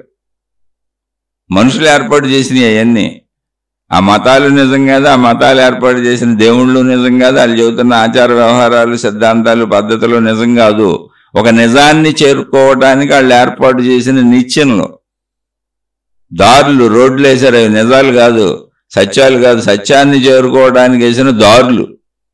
దారి సత్యం కాదు, జ్ఞానం సత్యం. అని జ్ఞానం అంతా వింటున్నాం కానీ జీవితంలో ఆచరించుకోవట్లేదు. మళ్ళీ మా అబ్బాయి ఎలా, మా అమ్మాయి ఎలా, నాకు చెప్పుకునేది అందుకు కదా, దాన్ని వదిలేయడానికే కదా. అలానే సమస్యను వదిలేయటువంటి బాధ్యతలు వదిలేయమని ఎవరికి చెప్పట్లేదు నేను. అలా అని వదిలేయాల్సిన చోట బాధ్యతలు పట్టు కూర్చోకూడదు, చాలా తప్పది. వదిలేయాల్సిన చోట వదిలేయాలి. దానికి మహాత్ములు చెప్పారు. అంటే ఇక్కడ మహాత్ముల్ని, శాస్త్రాలని వాళ్ళు చెప్పారు కాబట్టి నువ్వు పాటించమంటలా. నేను విచక్షణ ఎక్కడైనా ఎవరు చెప్పినా మనం ఆలోచించి అది నిజం అనుకుంటేనే దాన్ని పాటించాలి. ఎవరు చెప్పనే ఉండే, దేవుడు దిగొచ్చి చెప్పనే ఉండే. కానీ ఎందుకనే దేవుడు చెప్పింది దేవుడి జ్ఞానం, అది దేవుడి జ్ఞానం. అవునా కాదా అని పరిశీలించుకొని ఆచరిస్తే అది నా జ్ఞానం. గురువు చెప్పింది గురువు జ్ఞానం, అవునా కాదా అని పరిశీలించుకొని ఆచరిస్తే అది నా జ్ఞానం. గ్రంథం చెప్పింది గ్రంథ జ్ఞానం, అవునా కాదా అని పరిశీలించుకొని ఆచరిస్తే అది నా జ్ఞానం. మతం చెప్పింది మతపు జ్ఞానం, అవునా కాదా అని పరిశీలించుకొని ఆచరిస్తే అది నా జ్ఞానం. అది అంతే తప్ప వాళ్ళని కించపరచడం అంటలా. నీ జ్ఞానం చేసుకోదాన్ని, నీ జ్ఞానం చేసుకో. ఫలానోళ్ళు చెప్పారు, నేను ఫలానోళ్ళని అనుసరిస్తాను కాబట్టి నేను అదే పాటిస్తున్నానండి అంటే మూర్ఖులు అంటారు. అంటే స్వయం విచక్షణ లేదు. అప్పుడు అది నీ సొంత జ్ఞానం అవదు. ఇప్పుడు మతాలు, మార్గాలు, ఘర్షణలు, గొడవలు అంతా ఈ మూర్ఖులతోనే వస్తాయి. స్వయం జ్ఞానం ఉన్నోళ్ళు ఏ మతంలో ఉన్నా, ఏ మార్గంలో ఉన్నా, ఏ గురువుతో ఉన్నా, ఏ విధానంలో ఉన్నా, ఏ పద్ధతిలో ఉన్నా అసలు గొడవే రాదు. నాదే కరెక్ట్ అని చెప్పరు అసలు. వాళ్ళు మూర్ఖులే చెబుతారు నాదే కరెక్ట్. మంచోళ్ళు ఏదో ఒకటి నడవాలి కదా. 100 బస్సులు ఉన్నాయి, ఒక బస్సు ఎక్కే వెళ్ళిపోతున్నాం అంతే. అలాగే 100 మార్గాలు ఉన్నాయి, 100 మతాలు ఉన్నాయి, 1000 మార్గాలు ఉన్నాయి. నాకు దొరికిన మార్గంలో వెళ్ళిపోతున్నాయి. ఎటు వెళ్ళినా మంచోడుగా బతకడమేగా, మంచిదానిగా బతకడమేగా, మంచి మార్గంలో ఉండడమేగా అనుకుంటూ వెళ్ళిపోతారు అంతే. అసలు ఇది మంచిదా, పక్కన మంచిదా, ఇలా బేరీజులు ఉండవు అక్కడ. ఏదో ఒక మార్గం నేను మంచోడుగా బతకడానికి. ఇక్కడ ముఖ్య ఉద్దేశం నేను మంచిగా ఉండటం, స్త్రీలైనా పురుషులైనా. అంతే తప్ప ముఖ్యమైనది మతం కాదు, ముఖ్యమైనది గురువు కాదు, ముఖ్యమైనది దేవుడు కాదు, ముఖ్యమైనది గ్రంథం కాదు. ముఖ్యమైనది నీ స్వీయ జ్ఞానం, నువ్వు మంచిగా ఉండటం. అందుకని పెద్దలు ఏం చెప్పారంటే బిడ్డకు బిడ్డ పుట్టినాక ఇంక వదిలేసామన్నారు. వాళ్ళని వదిలే, వాళ్ళని సొంత బతుకు బతకనే. ఎందుకని అంతకంటే ఇంకేం లేదు. ఒక జోడీ తెచ్చావు, వాళ్ళకి ఏదో ఒకటి ₹1 సంపాదించుకొని పెద్దోళ్ళు అయ్యే వరకు సహకరించావు, పెంచావు, తల్లిదండ్రులుగా బాధ్యత చేసావు, ఓ జోడీని తెచ్చి కట్టావు, చక్కగా వాళ్ళ పిల్లల్ని కూడా కనేశారు. అంటే ఇంకా వాళ్ళకి మొత్తం తెలిసిపోయింది. ఇంకా తెలియాల్సింది భూమి మీద ఏమి లేదు వాళ్ళకి. ఇక తెలిసిందంతా బతకాలి. వాళ్ళు బతకాలంటే అది వాళ్ళ తెలివితో, వాళ్ళ ప్రజ్ఞతో, వాళ్ళ బుద్ధితో, వాళ్ళ ఆలోచనతో, ఒడిదొడుకులతో ఎలాగోలా వాళ్ళు ఇటుపడి అటుపడి వాళ్ళ జీవితాన్ని నడుపుకుంటారు. నువ్వు అలాగే నడుపుకొచ్చావు, నేను అలాగే నడుపుకొచ్చా. ఇప్పుడు పెద్ద వయసు వచ్చిన వాళ్ళందరూ అలాగే నడుపుకొచ్చారు. మళ్ళీ అందరూ వాళ్ళ పిల్లల్ని పట్టుకొని బోర్ని నడుస్తూ ఉంటారు. వాళ్ళు ఏమైపోతారని. నిన్నెవరు నడిపించారు, నువ్వేమైపోయావు, వాళ్ళు అలాగే అవుతారు. అది జ్ఞానం. అందుకని ఏడవబాక, అక్కడికి వదిలేయమని చెప్పారు మహాత్ములు. ఎందుకంటే ఏడుపు మనం వదలము అని. ఎందుకంటే మనకు వదలటం ఇష్టం లేదు. అసలు ప్రాబ్లం ఇది. జ్ఞానం ఏమంటది అంటే జ్ఞానంగా జీవించమంటది. ఎక్కడ పట్టుకోవాలో పట్టుకో, బాధ్యతలన్నీ సక్రమంగా చేయి. ఎక్కడ వదలాలో వదులు, అది కూడా బాధ్యతే. వదలకపోతే వాళ్ళని పీడిస్తావు, నువ్వు బాధపడతావు. ఇప్పుడు ఇదొక దరిద్రపు గొడవ ఎవరికైనా కూడా. అంటే నేను అడిగిన వాళ్ళని అంటలేదండి, నా మనసుకే ఉంది, అది మా ఇళ్లలో ఉంది. ఇప్పుడు మీరు అడిగినవన్నీ నాకు తెలుసు, మా ఇళ్లలో ఉన్నాయి, మా బంధువుల్లో ఉన్నాయి, ప్రతి ఇంట్లోనే ఉంటుంది ఇది. వాళ్ళని పట్టుకు ఎలాడుతూనే ఉంటారు, వాళ్ళని బతకనివ్వరు. అప్పుడు ఇంకోటి చేయొచ్చు, ఇందులో తప్పు లేదు. మళ్ళీ అది కూడా చెప్పా, ప్రేమ ఉంటే మనం ఏం చేయొచ్చు అంటే మనం ఏం చేయగలం ఆలోచిద్దాం.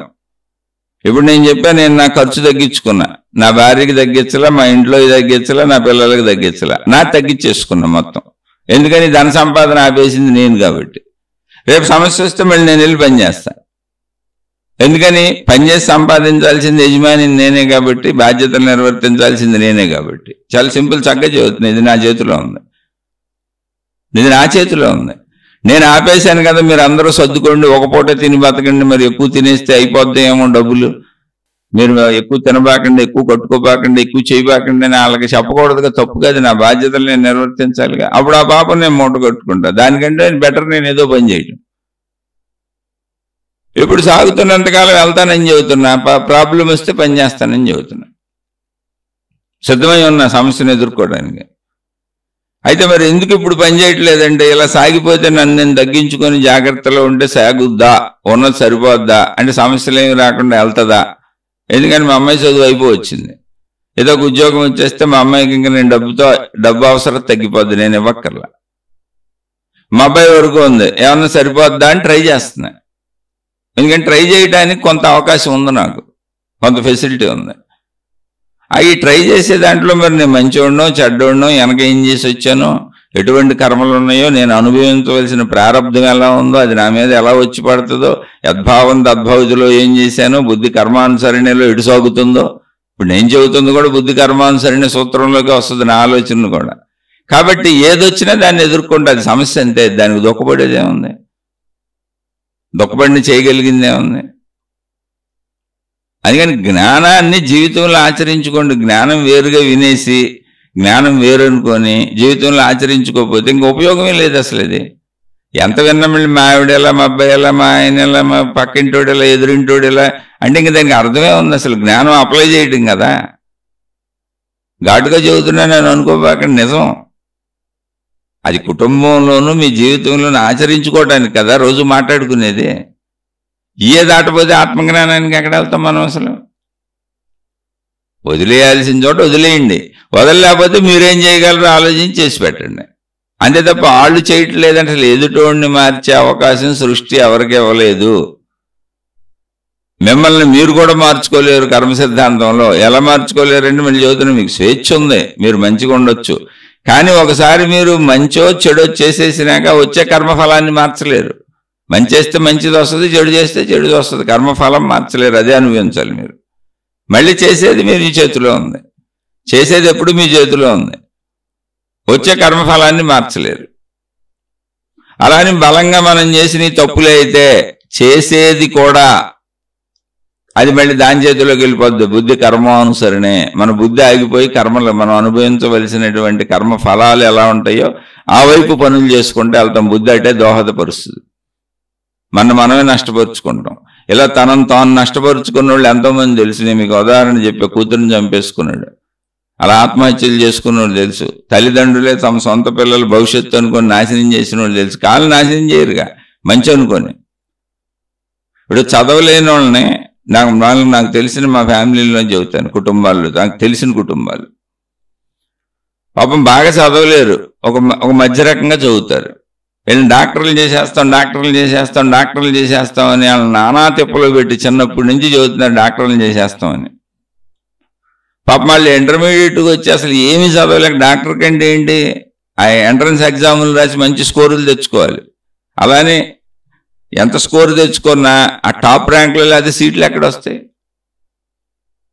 సీట్లు కొనడానికి వీళ్ళ దగ్గర డబ్బులు లేవు. పోనీ 1 కోటో 2 కోట్లో పెట్టి సీట్లు కొని చదివించేయడానికి వీళ్ళ దగ్గర డబ్బులు లేవు.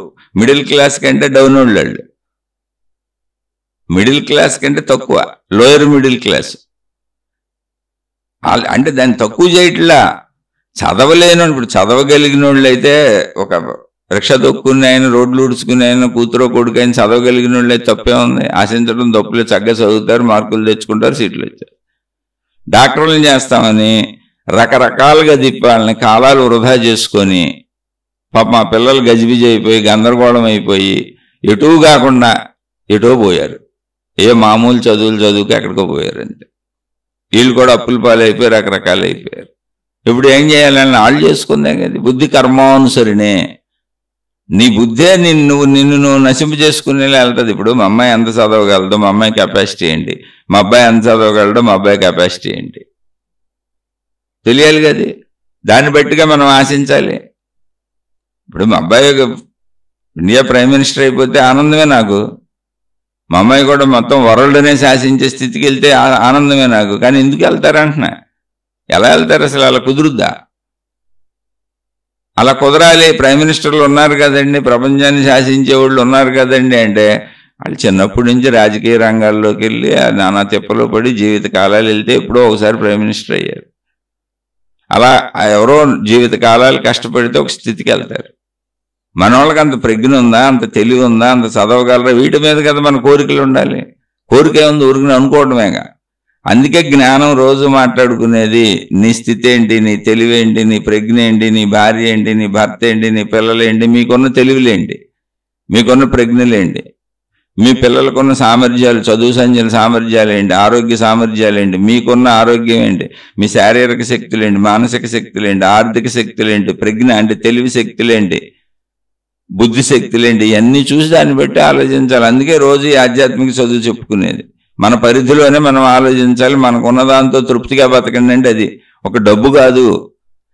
నీకు నీ కుటుంబంలో ఉన్న అందరికీ ఉన్న తెలివితో తృప్తిగా ఉండు, శారీరక శక్తితో తృప్తిగా ఉండు, మానసిక శక్తితో తృప్తిగా ఉండు, బుద్ధి శక్తితో తృప్తిగా ఉండు, మీకున్న వనరులు వసతులతో తృప్తిగా ఉండి అక్కడ సాగు. అంత ఆలోచించుకో, అంత కోరుకో, తప్పే ఉంది అందులో.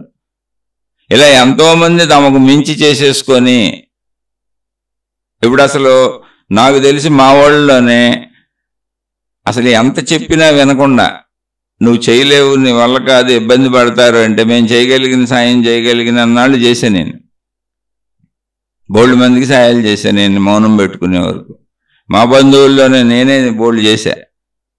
తర్వాత నేను ఇది మానేశాను, నేను సాయం చేయలేను, జాగ్రత్తగా మీ పిల్లల్ని ఏదన్నా మామూలు స్కూల్లో వేసుకోండి, మామూలు చోట చదివించుకోండి, ఎందుకంటే నేను ఉన్నప్పుడు అన్నీ చేశా. ఇప్పుడు నేను అన్నీ మానేశాను, మీకు అన్ని రకాల సహాయాలు చేయలేను, ఆర్థిక సహాయం అసలు చేయలేను, పిల్లలు దెబ్బతింటారు, మామూలు స్కూల్లో వేసుకోండి, అంతంత ఫీజులు మీరు కట్టుకోలేరు, మీకు ఆదాయం లేదు, ఎన్నాళ్ళు మీరు నా ఆదాయం మీద బతికారు అని చెప్పాను నేను. మా ఇంట్లో వాళ్ళు చెప్పారు, నా భార్య చెప్పింది. అయినా అనుకుండా అలాగే సాగి ఇప్పుడు స్కూళ్ళకు ఫీజులు కట్టలేక పిల్లల్ని అసలు చదివించడం మానేసి రోడ్లు పట్టుకు తిరుగుతున్నారు. ఏం చేయాలి? బుద్ధి కర్మానుసరిణే. ఎవరో ఆదాయాల మీద నువ్వు ఎన్నాళ్ళు బతుకుతావు, ఎవరో డబ్బులతో ఎన్నాళ్ళు బతుకుతావు, రోడ్డు మీద ఎవరినో ముంచేసి అప్పులు తెచ్చుకొని తినేసి తాగేసి ఎన్నాళ్ళు బతుకుతావు. ఇప్పుడు నాకు తెలిసిన వాళ్ళు బోల్డ్ మంది ఉన్నారు. ఇలా పక్క వాళ్ళ మీద బతికేద్దాం అనుకుంటుంటారు పాపం. ఇప్పుడు అనుకోవటం తప్పులేదు, కానీ ఎలా కుదురుతుంది? అది గ్రహించినే మహాత్ములు సత్యాన్ని చెప్పారు. మహాత్ములు ఏంటి? సత్యం. నీకున్నదాంట్లో నువ్వు తృప్తిగా ఉంటే హాయిగా ఉంటావని. ఇవి సమస్యలు, దుఃఖాలు కాదు. సమస్య వస్తుంది, ఎదుర్కో అంతే. నీకున్నదాంట్లో ఉంటే ఏముందండి? అసలు మామూలుగా నిజంగా చదువులే అయితే గవర్నమెంట్ స్కూల్స్ ఉన్నాయి, ఫ్రీగా చదివిస్తున్నారు, వాళ్ళ అన్నాలు కూడా పెడుతున్నారు అక్కడ. ఇంకా చదువుకునే వాళ్ళకి స్కాలర్షిప్లు ఇస్తున్నారు, డబ్బులు ఇస్తున్నారు. ఎంత పెద్ద చదువులకు వెళ్ళినా గవర్నమెంట్ చదివిస్తా వెళ్ళిపోద్ది. కాదు ఆడంబరాలు, గొప్ప గొప్ప వాటిలు వేయాలి, కాన్వెంట్లు. ఆడంబరం తప్పే ఉంది. డబ్బు ఉంటే పడవచ్చు, సంపాదన ఉంటే పడవచ్చు, పడొద్దని ఎవరన్నారు? అని పక్కోటి డబ్బుతో అన్నాళ్ళు ఆడంబరం పడతావు. అది ఎవరి స్థితిగతుల్లో వాళ్ళు ఆలోచించుకుంటే జీవితాలు బాగుంటాయి. ఆలోచించుకోకపోతే ఏమవుతుంది? నువ్వు దుఃఖపడతావు. ఇంతకీ ప్రాబ్లం అది. అని జ్ఞానం అనేది ఏంటి అంటే నిత్య జీవిత ఆచరణ. నిన్న కూడా చెప్పాను, నిన్న శీర్షిక కూడా అదే చెప్పాను. జ్ఞానం వేరు, దేవుడు వేరు, ఆధ్యాత్మికత వేరు, భక్తి వేరు, వినటం వేరు. అదంతా వేరువేరుగా వెళ్ళిపోయి నేను వేరు, నా పెళ్ళం వేరు, నా కుటుంబం వేరు, నా పిల్లలు వేరు, ఇదంతా వేరు, నా కోరికలన్నీ వేరు వేరు అంటే ఎక్కడ కుదురుద్ది? అసలు నువ్వు వింటుందే నీకోసం, నీ కోరికల కోసం, నీ ఆలోచనల కోసం, నీ పద్ధతుల కోసం, అంటే మార్చుకోవడం కోసమే జ్ఞానం. దుఃఖం లేకుండా హాయిగా ప్రశాంతంగా బతకాలంటే జ్ఞానాన్ని జీవితంలో ఇంప్లిమెంట్ చేసుకోవాలి. అందుకు ఇది చెప్పుకుంటుంది. అందుకని జీవితమే సాధన. నిన్న మీరు వినలేదేమో, దైవత్వ సాధన చేద్దాం, నిన్న శీర్షిక అదే. జీవితమే సాధన. ఎందుకు జీవితమే సాధన? ఒకసారి సాఫీ రోడ్డు వస్తుంది, ఒకసారి వాల్ రోడ్డు వస్తుంది, ఒకసారి ఎత్తు రోడ్డు వస్తుంది. అలా నడవాల్సి వస్తుంది. జీవితం అంతా 100 ఏళ్ళు బతుకున్నన్నాళ్ళు మనం ఏదో ఒకటి ఎదుర్కొంటూ, ఏదో ఒకటి శరీరానికి సమకూర్చుకుంటూ, అన్నిటిని ఎదుర్కొంటూ ఇక్కడ బతకాల్సిందే శరీరంతో. అందుకని జీవితమే సాధన. జ్ఞానాన్ని జీవితంలో అప్లై చేసుకోవడమే ఆధ్యాత్మికత. ఈ నడకలో, ఈ మాటలో, ఈ నిమిషం నువ్వు మాట్లాడే మాటలో, ఈ నిమిషం నువ్వు నడిచే నడకలో, ఈ నిమిషం నీ ఆలోచనలో, ఈ నిమిషం నువ్వు జీవించే జీవన విధానంలో, ప్రతి నిమిషం నువ్వు జీవించే జీవన విధానంలో, ప్రతి సెకండ్ నువ్వు జీవించే జీవన విధానంలో, మాటలో, నడకలో, నడతలో, తిండిలో, బట్టలో, కట్టుకునే దాంట్లో, ఆలోచనలో ఈ జ్ఞానాన్ని కలుపుకుంటమే ఆధ్యాత్మికత. అంతే తప్ప ఆధ్యాత్మికత వేరు, మన జీవితం వేరు, కొడుకు వేరు, కూతురు వేరు, కోరికలు వేరు, వేరు వేరు అస్సలు కాదు. జీవితంలో జ్ఞానాన్ని కలిపేసుకు జీవించడమే ఆధ్యాత్మికత. అందుకు మాట్లాడుతున్నాం. ఆధ్యాత్మిక జీవితం అంటే ఏంటి? ఆధ్యాత్మిక జీవితం వేరుగా ఉండదు. జీవితంలో ఈ ఆధ్యాత్మికతను కలిపి నడుపుకో. ఇప్పుడు ఈ జ్ఞానాన్ని కలిపి నడుపుకో. నీకే తెలిసిపోద్ది. నీలో విచక్షణ జ్ఞానం ఉందిగా, రోజు వింటున్నారు కదా. సందేహాలు వస్తే అడగమని చెబుతున్నా. అందుకే మీరు పెద్ద పెద్ద ఆత్మజ్ఞాన సాధనలు అడగబాకండి. జీవిత సాధనే ఆత్మజ్ఞాన సాధన అవుతుంది. ఈ 100 ఏళ్ళు జీవితంలో దీన్ని సాధించుకుంటా ఇలా ఎక్కడ ఏది వదలాలో, ఎక్కడ ఏది పట్టుకోవాలో, ఏది ఎంత చేయాలో, ఎంత చేయకూడదో, ఏమి చేయాలో, ఏమి చేయకూడదు, ఇవన్నీ తెలుసుకుంటూ వెళ్ళిపోతున్నారనుకో, హాయిగా సాగిపోద్ది జీవితం. ఇది చక్కగా మిమ్మల్ని అక్కడికి తీసుకెళ్ళిపోద్ది దారి.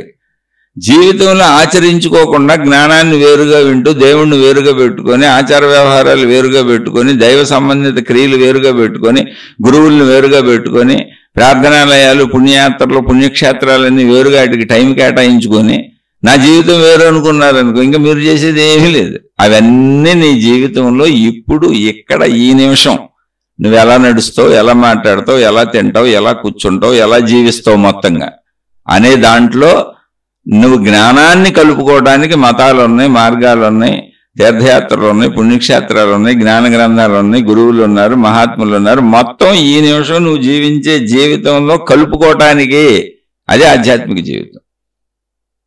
ఆధ్యాత్మిక జీవితం జీవించడం అంటే అది అలా కలుపుకు సాగాలి. దానికి మీరే మీ విచక్షణ పెంచుకోవాలి. ఇంకోళ్ళని అడగబాకండి. అసలు మా అబ్బాయి ఎలా ఉన్నాడు ఏం చేయమంటారు, మా అమ్మాయి ఎలా ఉంది ఏం చేయమంటారు, ఈ చిలక జోస్యాలు అడగబాకండి ఎవరినే. నేను అసలు చెప్పను అనుకోండి, నన్ను అడిగారన్న బాధ లేదు, నేను అడిగినందుకు మిమ్మల్ని అంటలేదు. మీలా 1000 మంది 2000 మంది ఉత్తరాలు ఉన్నాయి నా దగ్గర, వాటికి ఆన్సర్ కూడా ఇవ్వలేదు, నేను ఇవ్వను కూడా. ఎందుకంటే నాకేం తెలుసు, అసలు నాకు తెలియదు అనేది నగ్న సత్యం. నాకే కాదు, ప్రపంచంలో ఎవరికీ తెలియదు. తెలుసని చెబుతున్న ప్రతివాడు మిమ్మల్ని మోసం చేస్తున్నాడు. నాకు తెలుసు, మీ భవిష్యత్తులు చెబుతాం, మీకు సలహాలు ఇస్తాం, మీ పిల్లలు ఎలా ఉండాలో చెబుతాం, మీకేం జరగాలో చెబుతాం, సీట్లు ఎప్పుడు వస్తాయో చెబుతాం, మేము చెప్పినట్టు మీ జీవితాలు నడుపుకోండి, మీ కుటుంబం నడుపుకోండి అని చెబుతున్న ప్రతి వాళ్ళు, స్త్రీలైనా పురుషులైనా మాతాజీలైనా గురువులైనా మిమ్మల్ని మోసం చేస్తున్నారు. చక్కగా చెబుతున్నా, నిర్మోహమాటంగా చెబుతున్నా. కావాలంటే క్లిప్పింగ్ కట్ చేసుకొని మీరు ఎక్కడికైనా అందరికీ ప్రచారం చేసుకోండి. ఎందుకని అంటే నీ జీవితం నువ్వు కదా నడుపుకోవాలి. వాళ్ళ జీవితం వాళ్ళ సలహాతో నీ జీవితం ఎలా నడుస్తుంది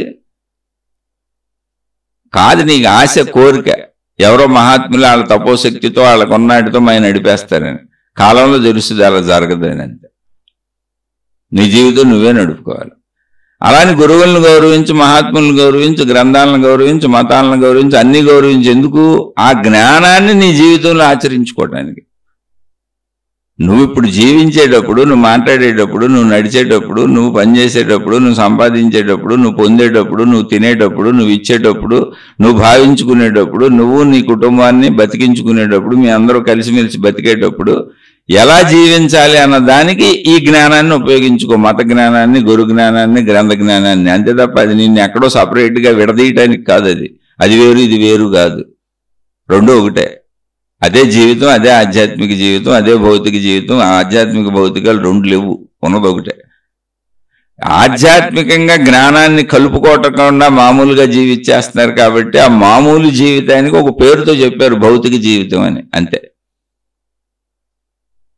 ట్రై చేసి చూడండి. నేను చెప్పింది చాలా మందికి నచ్చదు. ఎందుకనంటే చిలక జోస్యాలే ఇష్టం. ఎవరో ఒకళ్ళు మనకి ఏం చేయాలో చెప్పాలి.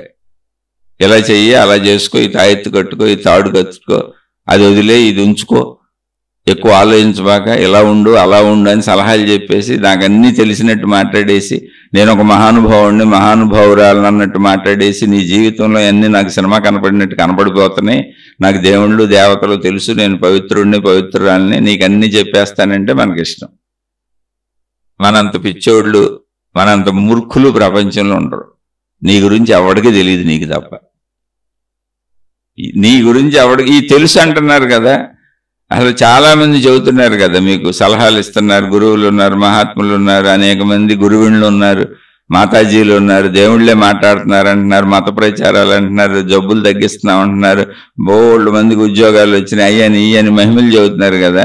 వీళ్ళ దగ్గరికి వెళ్ళి మీరు అసలు ఏమి అడగబాకండి, మీ పేరు ఏంటో చెప్పమనండి చాలు.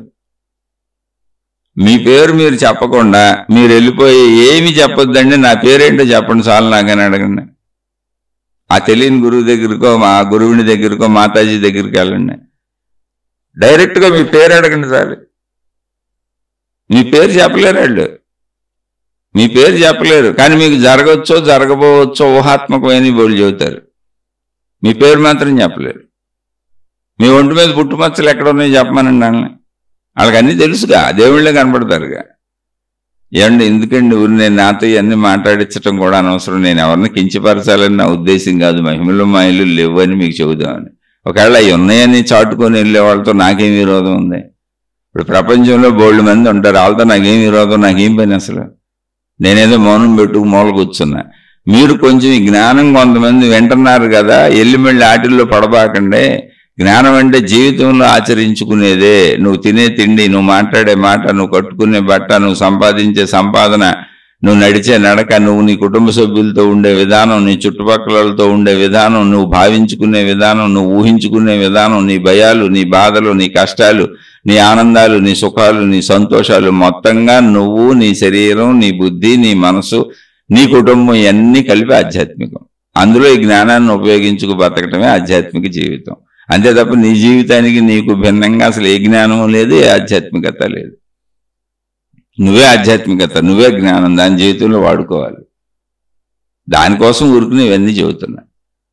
అది కొంతమంది వింటున్నారు, అర్థమవుతుంది అంటున్నారు కాబట్టి పర్సనల్స్ ఎప్పుడూ కూడా మీరే నిర్ణయించుకోవాలి. నా పర్సనల్ అసలు బోల్డ్ సమస్యలు ఉన్నాయి, మీ అందరికంటే ఎక్కువ సమస్యలు ఉన్నాయి. అసలు నాకు సొంత మనుషులే లేరు, అసలు నన్ను వదిలేసింది నా సొంతోళ్ళే. నేను పుట్టి నాకు ఊహ తెలిసిన కాడి నుంచి, పుట్టినప్పుడు తెలియదుగా, అది 5 ఏళ్లకు తెలిసిందో 10 ఏళ్లకు తెలిసిందో నాకు తెలియదు. నా ఊహ తెలిసిన కాడి నుంచి నేను వింటున్న ఏకైక మాట ఏంటో తెలుసా? నా తల్లి నాకు 6వ ఏట చనిపోయింది. ఆమె ఉంటే మరి ఆమె ఇంకేమి చిత్రహింసలు పెట్టేదో లేకపోతే బాగా చూసేదో నాకు తెలియదు. అలానే ఎవరో హింసలు పెట్టారని కాదు, కానీ నేను వింటున్న మాట ఒకటి ఉంది. ఏంటంటే, నేను చెప్పినట్టు వింటే నా ఇంట్లో ఉండు, లేకపోతే వెళ్ళిపో. నేను చేసింది అంగీకరిస్తే నా ఇంట్లో ఉండు, లేకపోతే వెళ్ళిపో. ఈ మాటని చిన్నతనం నుంచి 50వ ఏట వరకు విన్నా. 50వ ఏటకి వదిలేశా. ఎందుకంటే నా కుటుంబం వచ్చింది, నాకు పిల్లలు ఉన్నారు, నాకేదో కొంత అర్థమైంది జ్ఞానం ఆధ్యాత్మికతలో. అలానే నాకు ఆ మాట చెబుతున్న వాళ్ళు సామాన్యులు కాదు, నేను చాలా సామాన్యుడిని. వాళ్ళు ప్రపంచంలో చాలా సాధించుకున్నారు, లక్షల మంది అనుయాయులు ఉన్నారు, బోల్డ్ కీర్తి ప్రతిష్టలు ఉన్నాయి. అది ప్రపంచ రీత్యా చూస్తే వాళ్లే కరెక్ట్ అయి ఉండొచ్చు.